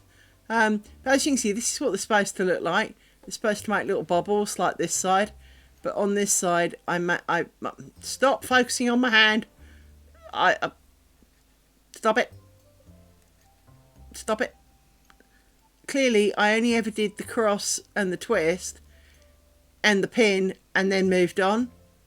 And so I screwed that up. But that goes in the top. And as I've said before, part of the joy of the top is that it is for going to be kind of held in a bit of a ribbon, so that, you know, the very, very top might get rolled down and screwed up a bit and wedged into a ribbon, so it has a strong piece of cloth to a strong piece across the top to be held onto by clips for the window sort of thing, or to attach window mounty things on. So with that in mind, the top and the bottom both don't, you know, I'm not saying can have mistakes in it, but mistakes in it are less important, because, well, A, they're right at the very, very, very top. So let's say even if I don't choose to put a ribbon on it, even though I intend to put a ribbon on it, and I am talking like really infinitely thin ribbon, you know, that kind of stuff that's, you know, almost like thick marker width, that, you know, almost you can't fold it in half because it's not wide enough. I am talking that kind of size ribbon, just to kind of give it a solid edge, but without kind of being half sheep sewn to the bottom of the thing. So I am planning on doing that, and you know, so it will mean that sins of the edge will not show as much, but obviously we are aiming for 0 mistakes. But again, I've now pulled the pin out, and that was day one. That was done on day one of this strip. Well, that was quite a while ago now. This time last weekend kind of thing. So it is not gonna, I'm not gonna go back and fix it. It's too far. It's too much to undo to go back that far. And that annoys me. And this is what I mean about crafting can be good for your health until you may fuck it up a bit. And then suddenly it's not so good for your mental health now, because, well, you fucked it up, and well, in screwing it up, you're now mad at yourself because it wasn't hard. How did you manage to do that? And you start feeling crappy about yourself. So it is very much a fine line, I think, and very frustrating, because, as I said, you don't set out to make mistakes. but somehow you manage it anyway. Even as I said, even though in theory it's not hard, in practice there are many ways I seem to manage to screw it up. So, you know, chances are I must be wrong, but at the same time it doesn't feel... It's one of those things, it certainly doesn't feel like a hard thing. It's like walking. You know, as adults, we don't give a lot of thought to walking as long as, you know, as long as we're physically able to. But at the same time, the moment there comes a time when we're not physically able to, for any reason, suddenly it seems like a monumental effort. And yet there was... Well, and that's the thing, isn't it? Is that some days I'm sure you're best, you know, there are good days, there's bad days. And sometimes it's hard to understand what makes one and not the other. I mean, obviously pain is usually a big contributing factor, but you know, such as energy levels and why today do you hurt more than you did yesterday? What happened to you to make you hurt so much? Why, you know, because I do get really sore hips. You know, what happened to you to suddenly make today such a bad day for you? Why is that a thing? And it's hard sometimes to understand why your body finds today is a bad day when it didn't find yesterday a bad day, or it won't find tomorrow a bad day. But today, you know, frankly, the fact that you got out of bed and your legs both moved seemed like a miracle. And yet tomorrow, you know, in my case, maybe tomorrow, unlikely, but, you know, I could almost wake up thinking, great, let's go for a 5-mile run. Well, hang on. Yesterday you could barely walk. What are you on about that today? And it's sometimes I think it does depend a lot on, of course, what limits you. And pain and physical defect of some variety, whether born with it or it was thrust upon you, is a very hard one to do, because, you know, if you were born with it, chances are you can't do much about it. If it was thrust upon you, you can't do much about it. It is only when it is purely a choice thing. So let's one of my favourite series is My 600 Pound Life, and clearly, much as we all know, for any of us who are overweight, and I am not a My 600 Pounder, thank God for that, but part of the reason I'm here is because I like food, because the food I like is not, you know, a bowl of sprouts or a pile of kale. No, I like all the things that taste nice. Yeah, but the things that really taste nice have far too many calories. And because they taste nice, I want bigger portions of them because they're nice. I don't want to stop and still feel hungry, thanks. I want to actually feel like I ate as much as I could. I love this shit. I don't want it to go off, you know. And so there is an element of that. But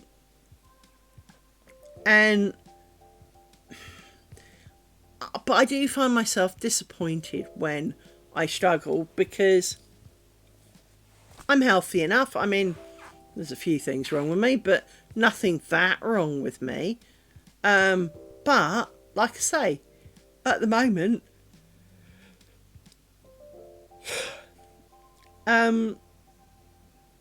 yeah, this is an uphill. You know, this is like trying to canoe up a stream. You know, it's not that it's not vaguely possible, and it's not that I don't want to get there. But right here, right now, you know, I'm barely keeping going. You know, it's, for some reason, it's just proving to be very hard work. But I do want to keep going. I do want to have achieved, I'm not going to say a reasonable amount, because I don't think that's going to be the word for the day. I do want to say a concerted effort, at least. Something that looks like I at least gave as much as I could, despite it all, you know.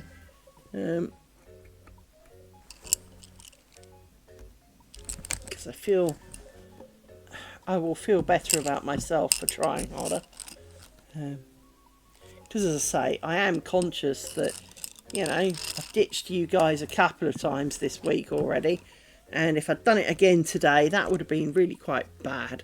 But at the same time, I could have slept all afternoon and I'd have loved it. The dogs are asleep now. They'd have loved curling up with me on the couch and going to sleep. For they are lazy, lazy bags of fur. And sleeping is something they do quite well when they're in the mood. But they are absolutely fast asleep.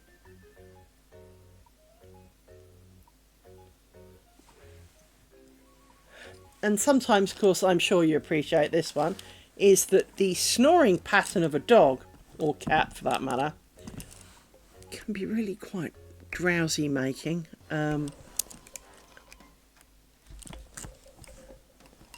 If all you can hear is snoring, your brain is going, you should be asleep too. Must be night, even though it's not. I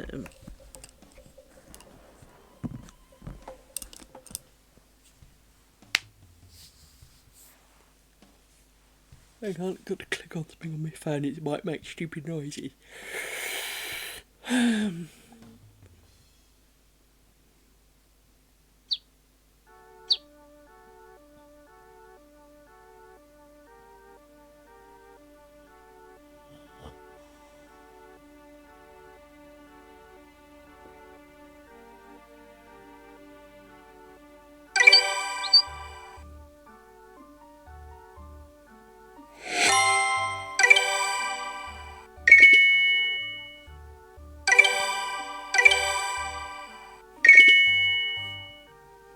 I basically got one of those self-help Tamagotchi style apps, and I have a little chick thing, and well, I have to kind of keep it happy.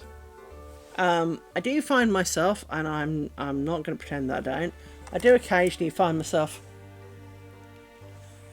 yeah, that's the chap. I have Finch, and yes, I have Finch. Hang on. Look, there he is. I have Finch. I have Finch. I will say, in all honesty, there are times that I do the things that you're not supposed to do, which is, you know, I forget to do something and then we'll go, yes, I did get up. Yes, I did that. Yes, I did that. Yes, I did that. And I'm not saying I haven't done the things that I've said I've done, but at the same time, I am just, you know, clicking the button for the sake of it almost. I'm not going to pretend that there isn't some level of that on occasion, because, well, that would be a lie, because there definitely is. But for the most part, you know, he goes off. The only thing I don't like about Finch is he goes off adventuring and he comes, you know, for like the day. And he comes back and he's like, you know, he's discovered that he likes Baby Shark, for example. But you can't play Baby Shark through it. You can't, you know, click on a thing and say, play his favourite tune. So he can, you know, do any of that. You do kind of, it is a small amount of interaction, so while he's away you don't get to do much with him. When he comes back and he tells you, oh, I found this, or whatever it is, you do get to kind of make a one sentence effort towards his feelings. So it'll be things like, I was scared, I found a black cat, and I said, oh, but that, you know, you get a choice of, that must have been really scary. What, you know, I would have been scared too, or...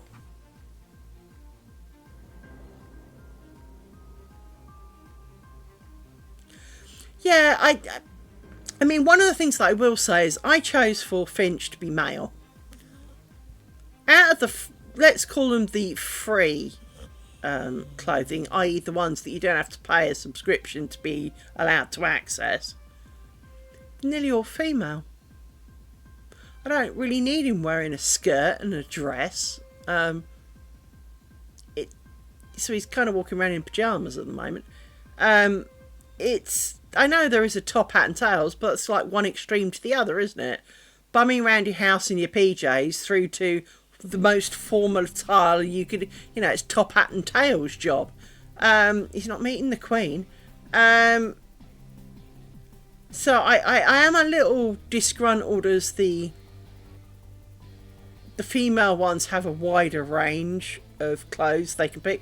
But it's not like, I will say in their fairness, they have done the obvious thing, which is whichever gender you pick, they still show you all of the clothes. So you can have a male dress wearing Finch if you want. And if that, I do appreciate that there are people out there that feel great because they're not penned into what the poor little thing must wear. Part of me finds it a bit creepy that he wears things, but I was thinking more decorate his house initially, give him a carpet and a rug and a better bed but you don't really seem to get much of that.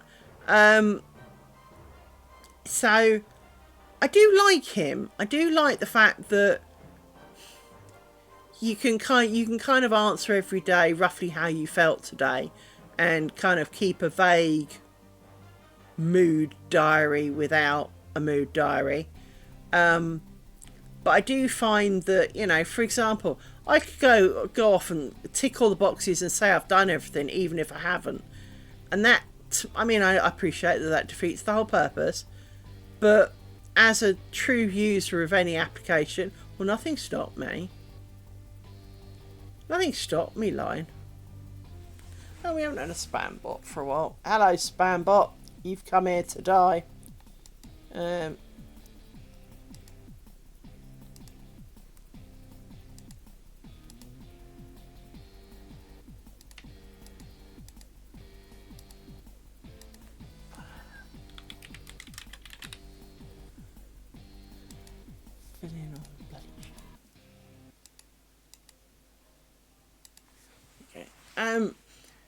So yeah, I quite like the idea. I like the principle of it. I just think that it is a little bit too easy to just click and say you did shit that you didn't.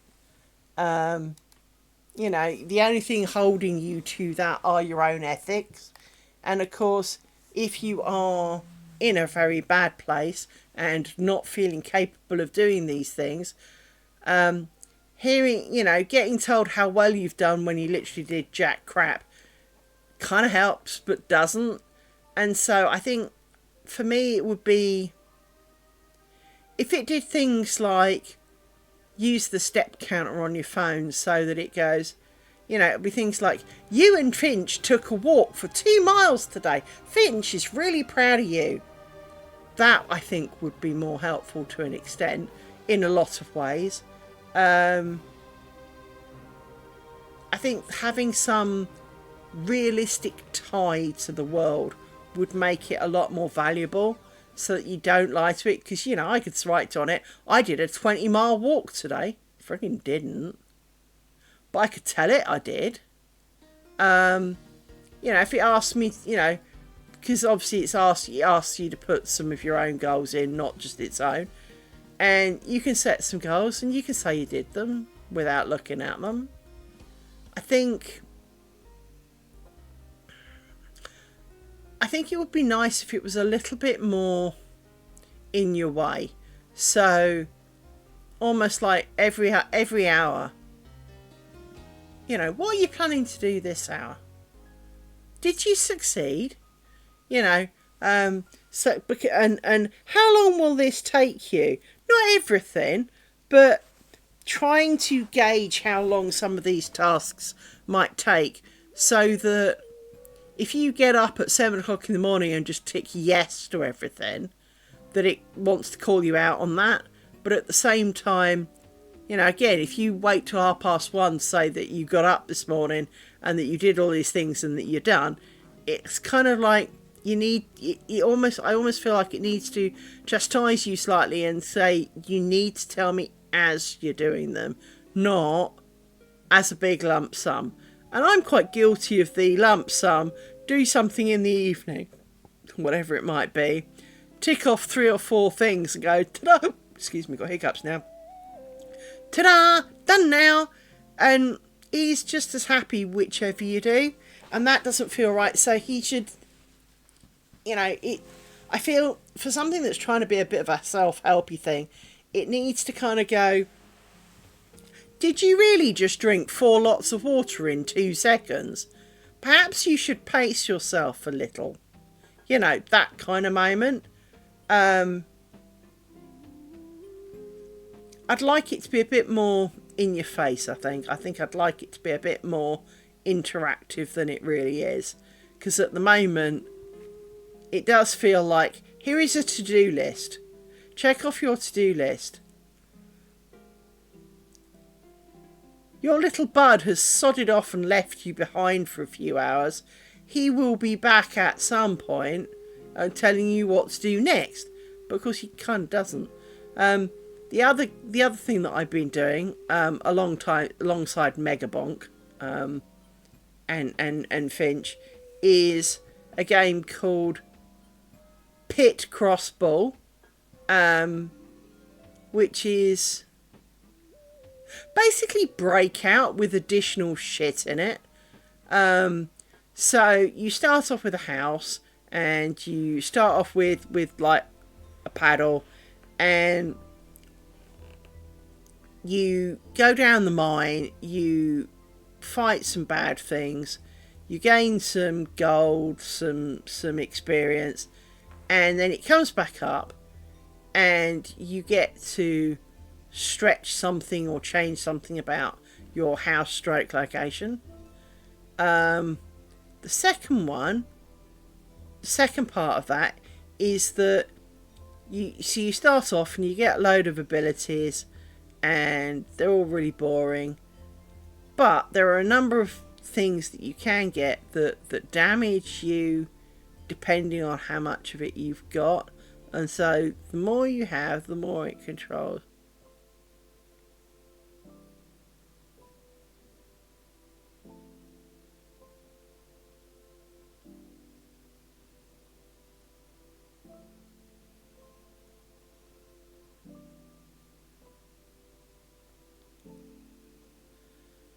Yes, I just would like to see Finch to be slightly more interactable, and not just kind of ticking off tick boxes.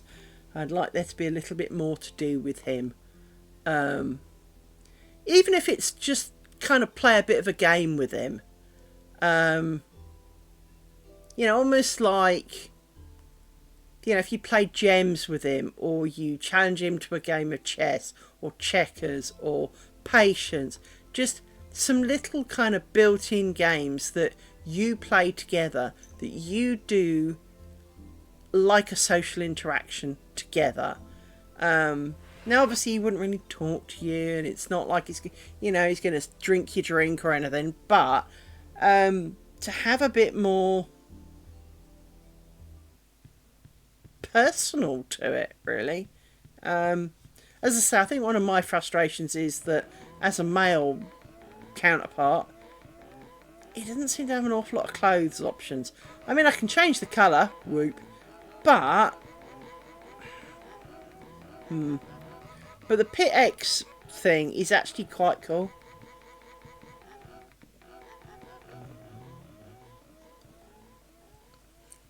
Bit like Megabonk, it's a fairly cheap game. It's it's not like some of this $50 crap. It is quite a cheap option to have a go.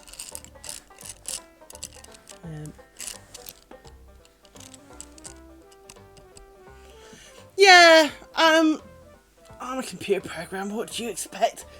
I just think that for something, I mean, I do appreciate that it will help some people. Do not get me wrong for that, but I think for some of us, we need a bit more depth to it. And I mean, it's free, so I don't knock it, because I'm only doing the free bit.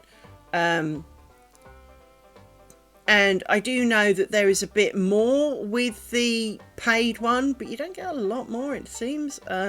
because obviously it lets you, it gave me a trial of the better version, and all it really does is give you more outfits. And to be quite frank, I'm 53, I don't really do dress up, so as long as he's got a pair of trousers and some shoes on, and if he's going out, have fun, sleep well, sleep for me please, and if you can sleep for me as well, that'd be great. Maybe I'll feel a bit more awake. But as I say, I'm not really into playing dress up with him. So, you know, when he's at home, he's got like his little blue PJs and some shoes. He has got a coat and a hat, and a couple of toys. Because I feel... Holy shitballs! 14 hours. I mean, don't get me wrong. If I go to bed 1-ish tonight, which is round the time that I likely will go, I can easily sleep till 11 or 12 tomorrow. Hi, Nautical. I'm asleep. I am the Walking Dead today, warning. Just in case. I just thought I'd warn you. I'm sorry to hear they were horrible for you, but I hope, well, you know, you got some good sleep last night. That's always, as you say, it's, as we've been talking about, it does set you up for a better day. And I clearly did not, because at 2:30 this morning I was still awake, so that was a dumbass thing.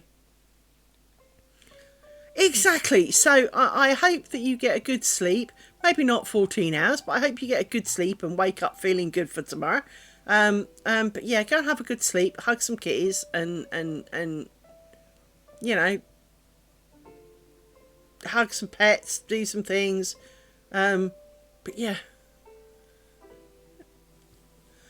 But sometimes you just do need like 14 hours. Nine's good. 8 or 9 is a really good number. I'll agree with that. It is one of those things, is that, as I say though, it is sometimes your body goes, I don't need sleep today. I usually have about once every 6 months a night where my body goes, I just don't need sleep today.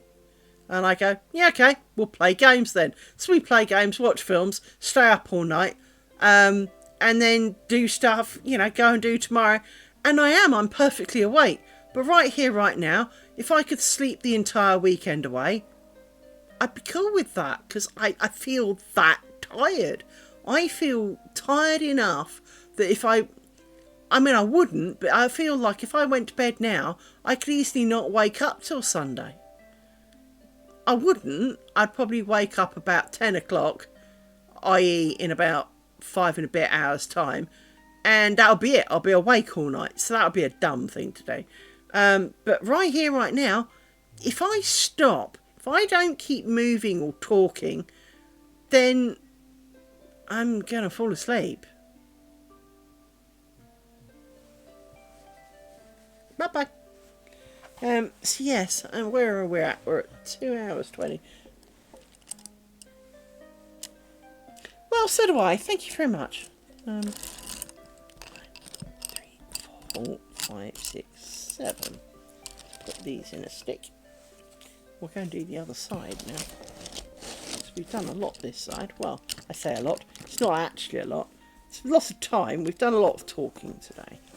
And I've stopped because I'm not overly mentally capable of doing 2 things at the same time at the moment. For my brain is definitely devoid of life. 1, 4, 5, 6, 7. So how you doing, Naughty Cat?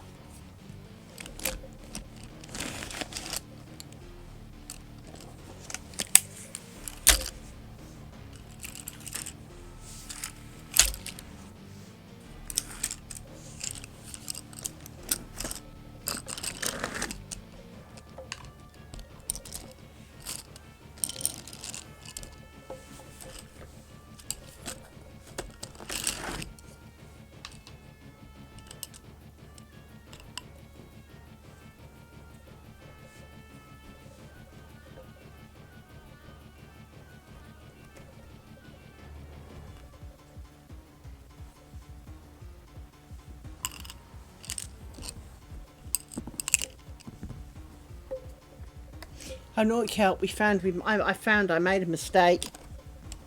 We have a faux pas already, and I ain't going back that far to fix it.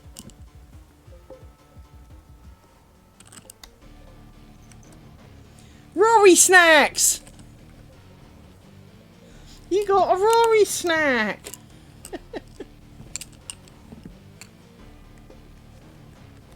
For those who missed, my dog likes eating Vaseline. Rory likes eating Vaseline. Yeah, Naughty Cat, I made a fuck up. Watch. Looking like this. Cool. If you look, this is what this should look like. It should like little bumps along the edge. Look. Or if you watch over here, there's a straight line because I only did the cross and twist and not a second cross and twist. So this one's got a straight edge and that will show. But fortunately it's at the top. But all the same, I made another fucking mistake and I'm not going back that far to fix it. So, angry. Burn it. Yep. Absolutely. Fucker. I mean, seriously, if it was like, if I'd only got like to here, I probably would just rip it off, cut it off and start again. It really would. But given how slow I've been this week and how very little energy I've had this week, I don't chuck it away because, you know, but at the same time, yeah, burn it. Burn it. Bastard.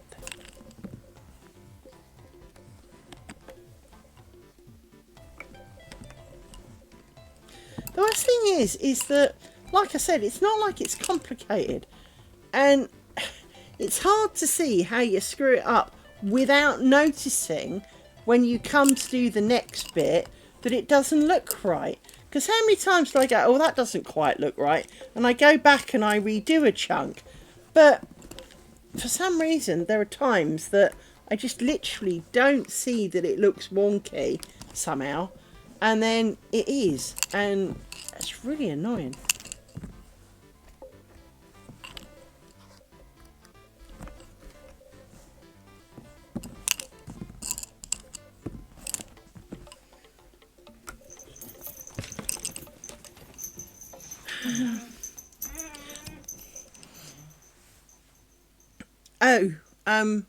Naughty Cat, you may recall I had to order a new elephant for Amy, for she lost her hef. Well, she has found her hef. I don't know where she found it, but she found her hef. So now we have two hefs, and new hefs is hidden so that we don't have two hefs to out. And so I've got a spare hef rather than two lost hefs, if that makes sense. So I have, but I have a spare hef now, for the original hef has returned. Future hef.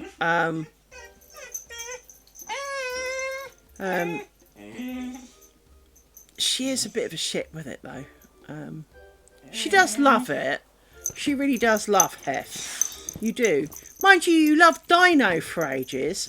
You really did love Dino for like months, years even.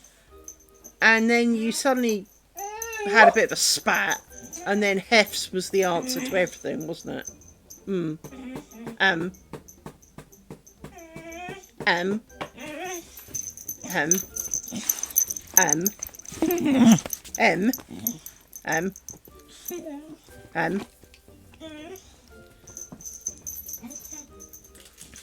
See, there's Hef. You're going to give me Hef? Where's Heffy? Where's Hef's? Can I have Hef? Where is he? Where's Hef? Can I borrow Hef? You had him in your mouth. He's there. You keep walking over him, you blind cow. There he is. That's him. Can I borrow him a sec? You see, here is original Hef. And here is... Yes, and here is Hef the second. So, my dogs do, as a whole... So, here's Hef. She knows this is Hef. She knows who Dino is. She knows who Gecko is. And she knows who Octopus is. So, she does know. I always had... Gardener's arrived. That's what all the noise is about. I don't know whether he's doing my garden or someone else's, mind. Possibly someone else's. Let me have a quick look, because if he's doing mine, it's about to get real noisy in here. Yeah.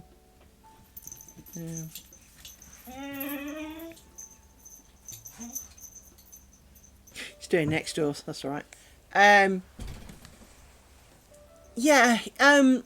Charlie was amazing at it. The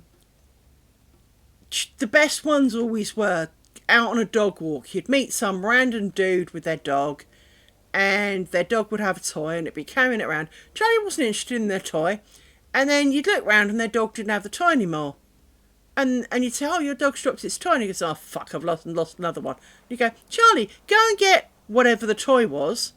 And Charlie would go and find it. And it's not like Charlie would retrace steps looking for it. He would beeline straight for it. He remembered where the damn dog had put it down. He didn't think to pick it up, mind, because it wasn't his, so he left it alone. But when told to go and get it, off he went, and he came back with it, like 30 seconds later, and kind of went, "Here you go, I brought it back for you." He was amazing at it. He knew names for everything. He knew colours of things. So if he had more than one ball, you could tell him to get the pink ball, the blue ball, the red ball, and he knew which was which. Maddie was less good, but she would get ball and stick, and she would do named objects. So as long as I named everything, it was fine. Oh, the ads are coming, of course. Yeah, that's coming. But yeah, most of my dogs have known, because I always talk to them about the thing that they're giving me, or that I'm holding, or I'm giving to them. They do learn that word association with it. But some of it, Charlie taught himself. I never taught him to bring back individual options. I'd just look at him and go, "Well, go and get the ball then." And he'd look at me a little bit puzzled, and he'd go out in the garden and look for things and find the ball. And eventually he learned that if I said bring the ball, I could say, "Where's Trevor?" and he would go and find Trevor. But if you said go find Liz, because Trevor didn't do it enough, he didn't understand. Because if Trevor said, "Where's Trevor?" he would go to Trevor, so he knew that was Trevor. Where's Brown? He would go to Brown. He knew everything, so he knew people's names. He just didn't come to me because, well, he knew where I was. Thanks. How could you not? Hello, Rory.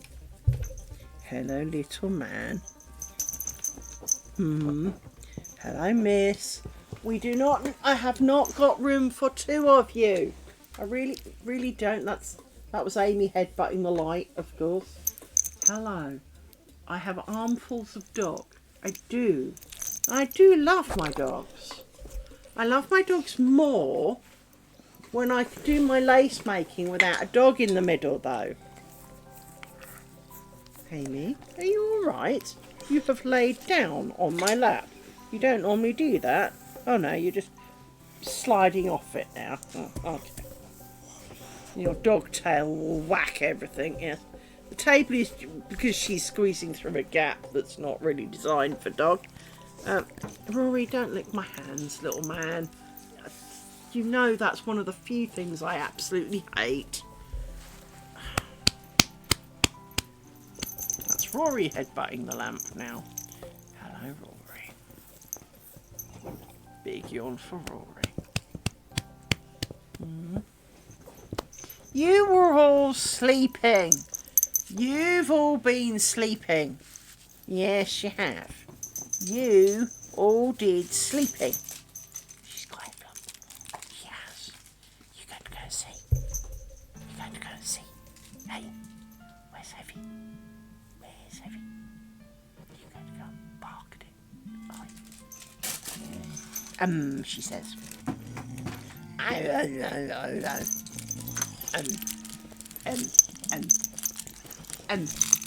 I do wonder if I'm swearing at her sometimes, but I do tend to go back at her. Adverts.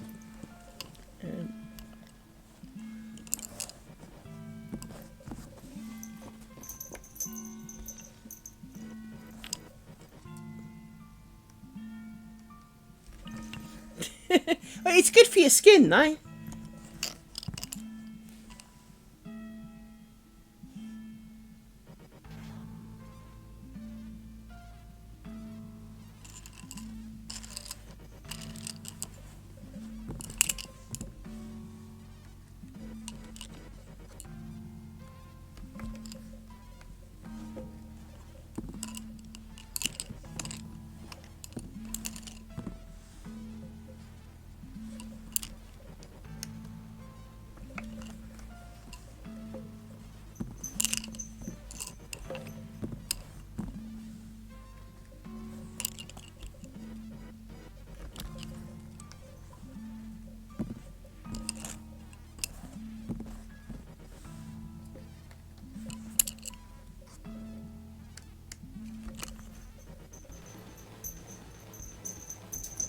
Cool.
Rory, Rory, I know you're a good boy.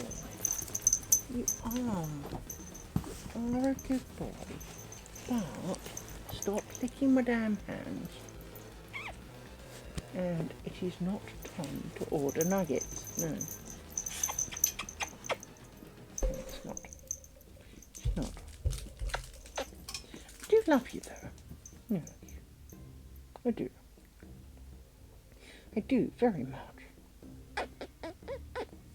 Yes, I do. I do. But I've been hugging you all day so far, pretty much. Bar some lace making, so you need to understand that I want to do this. This is what we do on a Friday afternoon. You know this. You have been here. This has been happening a while now.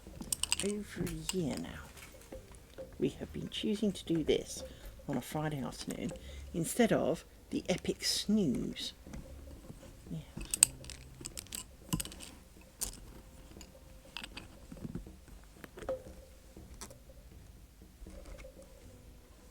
I do wonder if the fact that it's suddenly so cold is part of the reason why I'm tired and so run down. It's just because it's so much colder and kind of wintry, and you just want to curl up and kind of by the fire and have done with it, although it's not quite fire weather yet, but you know, it's getting there.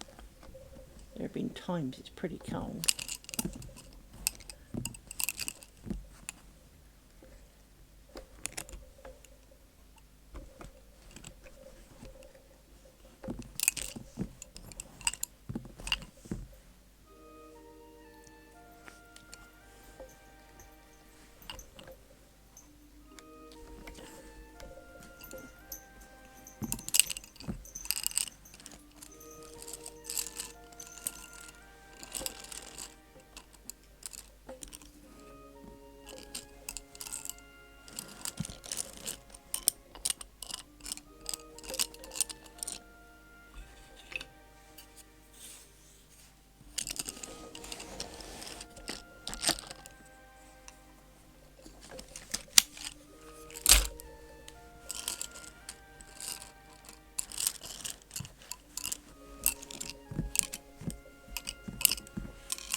this one first.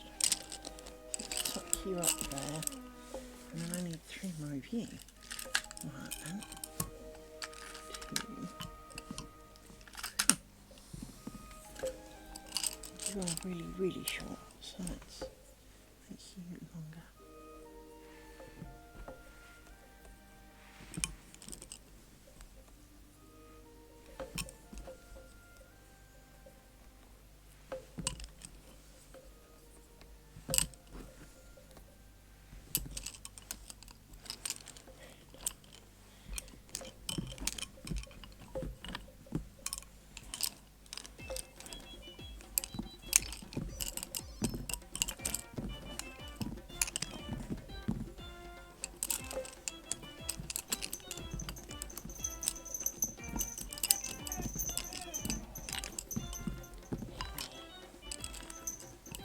Russ the gardener is allowed to trim Jamie's grass. Yes, he is. He is allowed. He's paid to do it, you know. He is. He's given Bonio biscuits for the privilege. Yes, he is. Yes, he is. He is, little one. Oh, what a yawn. Holy crap. How did you not swallow your head? Oh.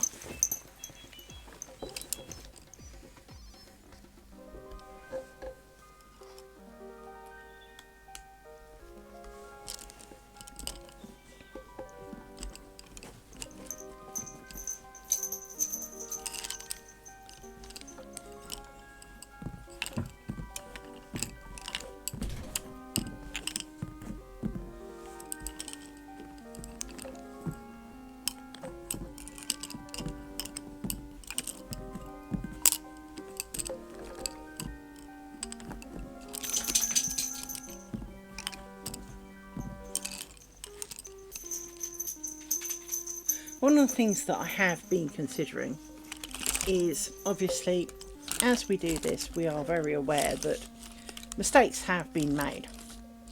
And, you know, it is a fact of life. I'm human after all, that I may screw it up. But obviously, we're also trying not to. Now, as the mistakes don't always come out until long after I'm prepared to go back and do them, depending on how badly this goes over the course of the months, I may aim to do a reserve strip, should we call it, to do more strip, you know, maybe one of each, to see if I can't improve on the one that is there, just because, well, if I can have it without mistakes, I kind of want to. So it will depend on how it goes. I mean, to be honest, I do expect there to be mistakes, because I'm human. But it doesn't mean I want there to be.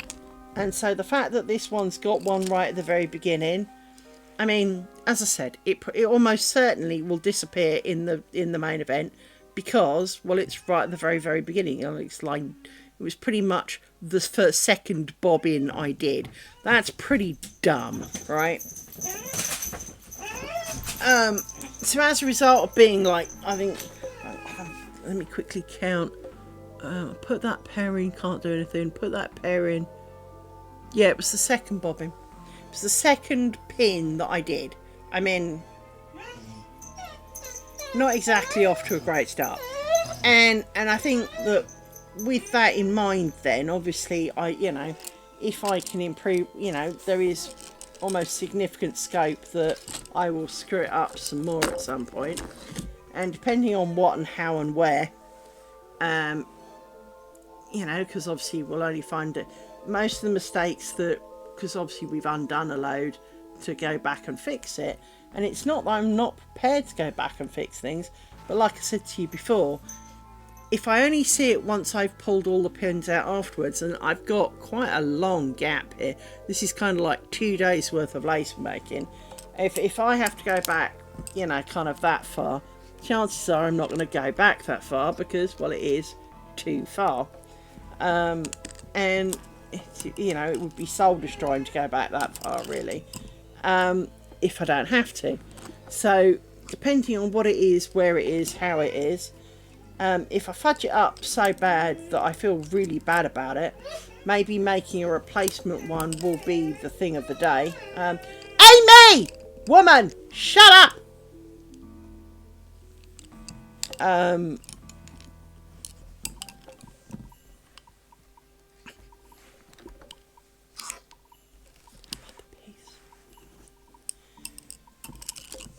Yeah, it might be worth considering, you know, making a spare and taking the better ones, you know, making it out of the better ones, if that makes sense.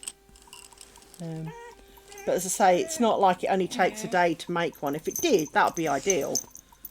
Amy, you are being a real pain in my ass, woman. What?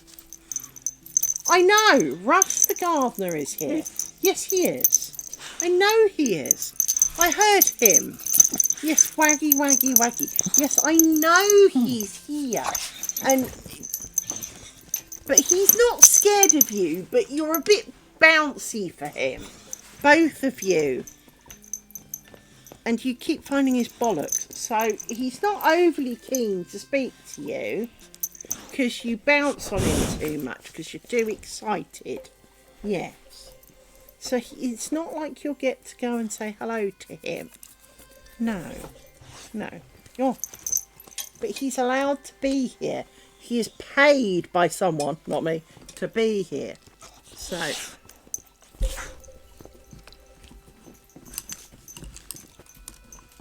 can you just let him do it? I mean, he might come and do mine, but it'll be dark soon, so hopefully not.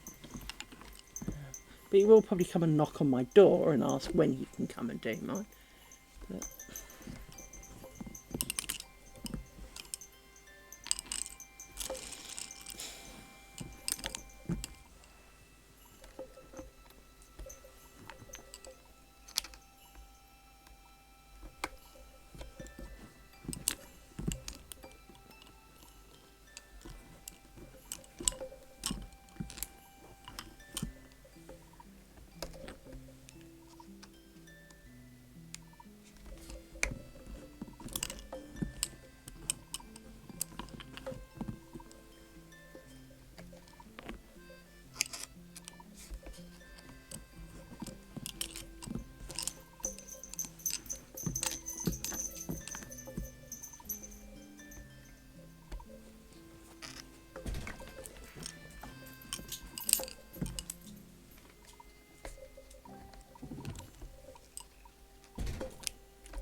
definitely frustrating for me that I want to do this, but I'm really not awake enough. And I am so likely to be making terrible mistakes when I do it.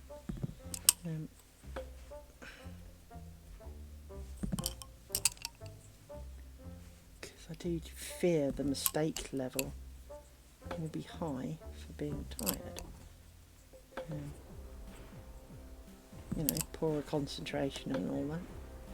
Don't really want to do this chunk and battle on anyway, and then in 2 days' time looking at it and going, well, I did a complete poo-ha of that, and you know, the only choice is to chop it off and burn it kind of thing. I don't really want to do that. Much as I joke about it, I don't really want to be in that position. But at the same time, it's almost like if I don't force myself to do some of it, will I just give up and let it rot in a cupboard somewhere? Bit like my tea towels, because they're not tea towels, I'm not very motivated to do them because, well, they're wrong. Very wrong, you know. They're not wrong as in they don't make cloth or the pattern's wrong. They're just wrong as in they are far too dense to be tea towels. And it's kind of, well, I don't know what they are then. And I've got a lot of them.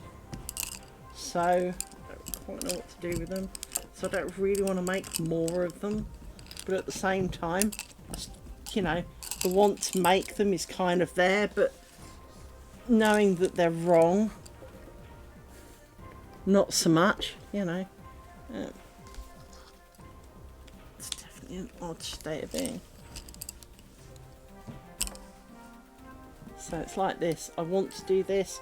I want to see it done. I want to see the output. I think it's going to look great. I am really excited to see the final product and have it in my window. And at the same time, I want to go and sleep.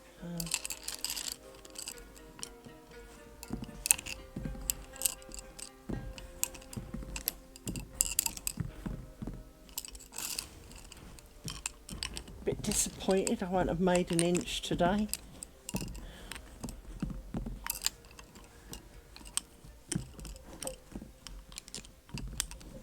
Normally on a Friday we do pretty well, but I haven't even made an inch today. And it's been nearly 3 hours. And it is nearly time to order nuggets and food, because, well, I haven't eaten today, so I need some food. And today is takeout day. Even though we were talking about healthy food earlier, shut up.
There and that back in here should be like this.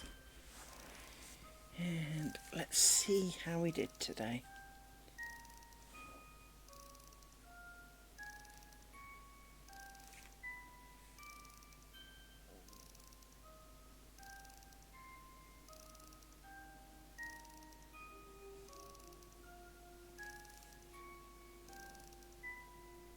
camera. There we go.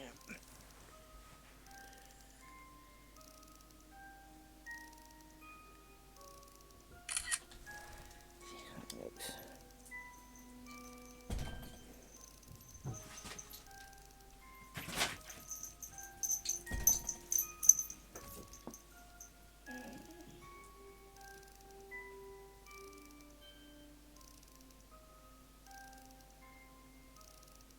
Not seeing any of the usual suspects.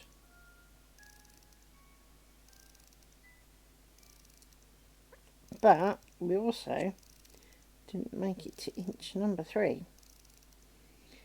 However,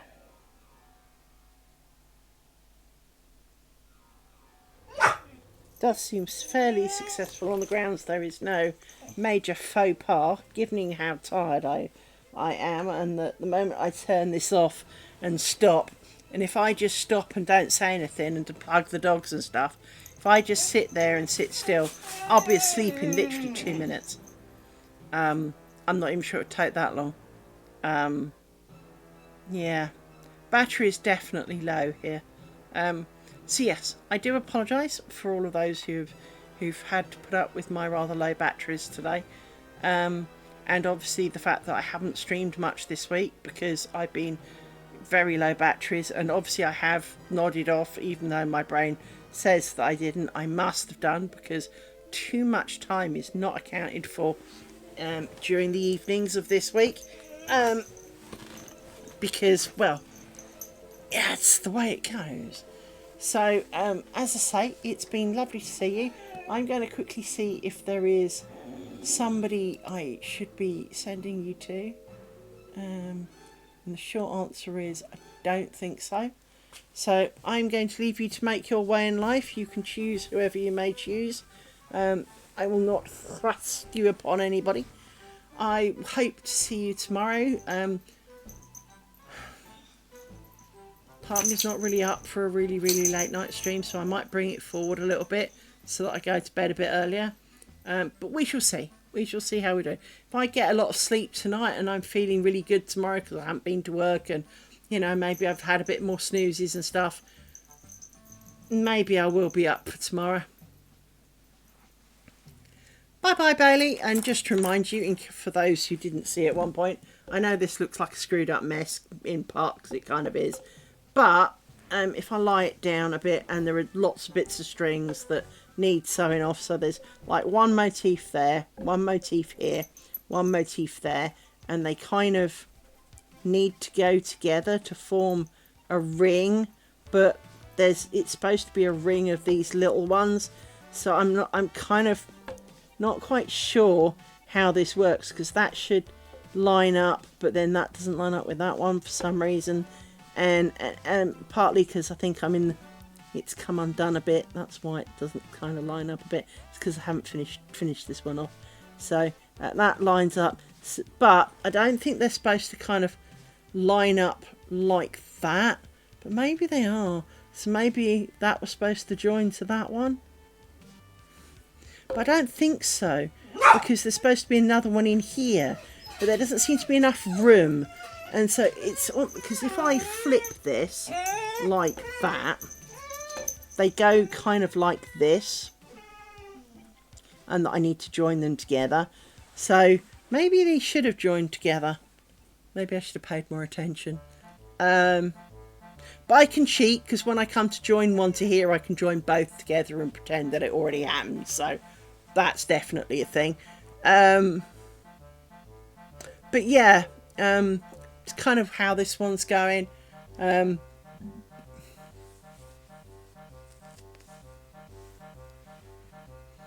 Oh, it's a YouTube video. Hang on, let me do the YouTube video. I've got it somewhere. Hang on. I've got the YouTube video for it. No, not that one. No, not that one. Arse. Yeah, I'll find it and stick it in the thing. It's a YouTube video. Hang on.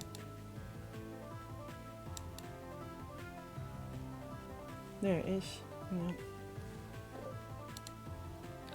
I will warn you now, it is a translated one. So some of them she speaks English, some of them she doesn't. But there you go. That's the one in question. So, but I think I didn't pay enough attention to how she would join them together. I only paid attention how she made the motif, maybe. Again, I've been really tired, so that's probably not helped. But I've been finally getting to grips with Shatting Tuttles. Shatting Tuttles. That's how well this week's gone. So the Shatting Tuttle, and two colours. So, yeah. I need to fudge the join between these two a little, which I can do with kind of tying them off. And hiding the ends. But yeah, it looks like that's probably supposed to join there, and that was supposed to join there, and it didn't. Well, now I know, but of course, now I know, so I can not screw that up again. But yeah, I am finding this easy enough, but clearly still able to make mistakes. So. But then, to be honest, I've only been doing this a couple of weeks, so I'm not expecting miracles. But I kind of like it. I am finding it a bit more something I can do while watching telly than, say, bobbin lace making, because you tend to look at your pillow. Now, obviously, you tend to look at your pillow with this, but you can also, in part, kind of going, what are they doing? And there are some bits you can do without looking, so... a little bit, so I don't know, I kind of like it, kind of enjoying it, but it is good for a laugh. I am mainly doing it for the laugh than necessity, but I quite like these. I thought these were a bit of fun, and two colours, and I got a second colour that was a little bit more visible, because when I tried to do this with the purple one, because the purple and the white are quite close together as a hue, when they're just a single thread, I kept making mistakes because it would be the wrong colour one. But now I've got, kind of this blue and white. It's much easier to see which one's which and not do that. So it's made getting into it a little bit easier. So yeah, kind of slowly getting there. But yeah, it is kind of, it's growing on me, I think is the phrase. But yes, I shall see you hopefully tomorrow evening. Take care, everybody. Bye-bye.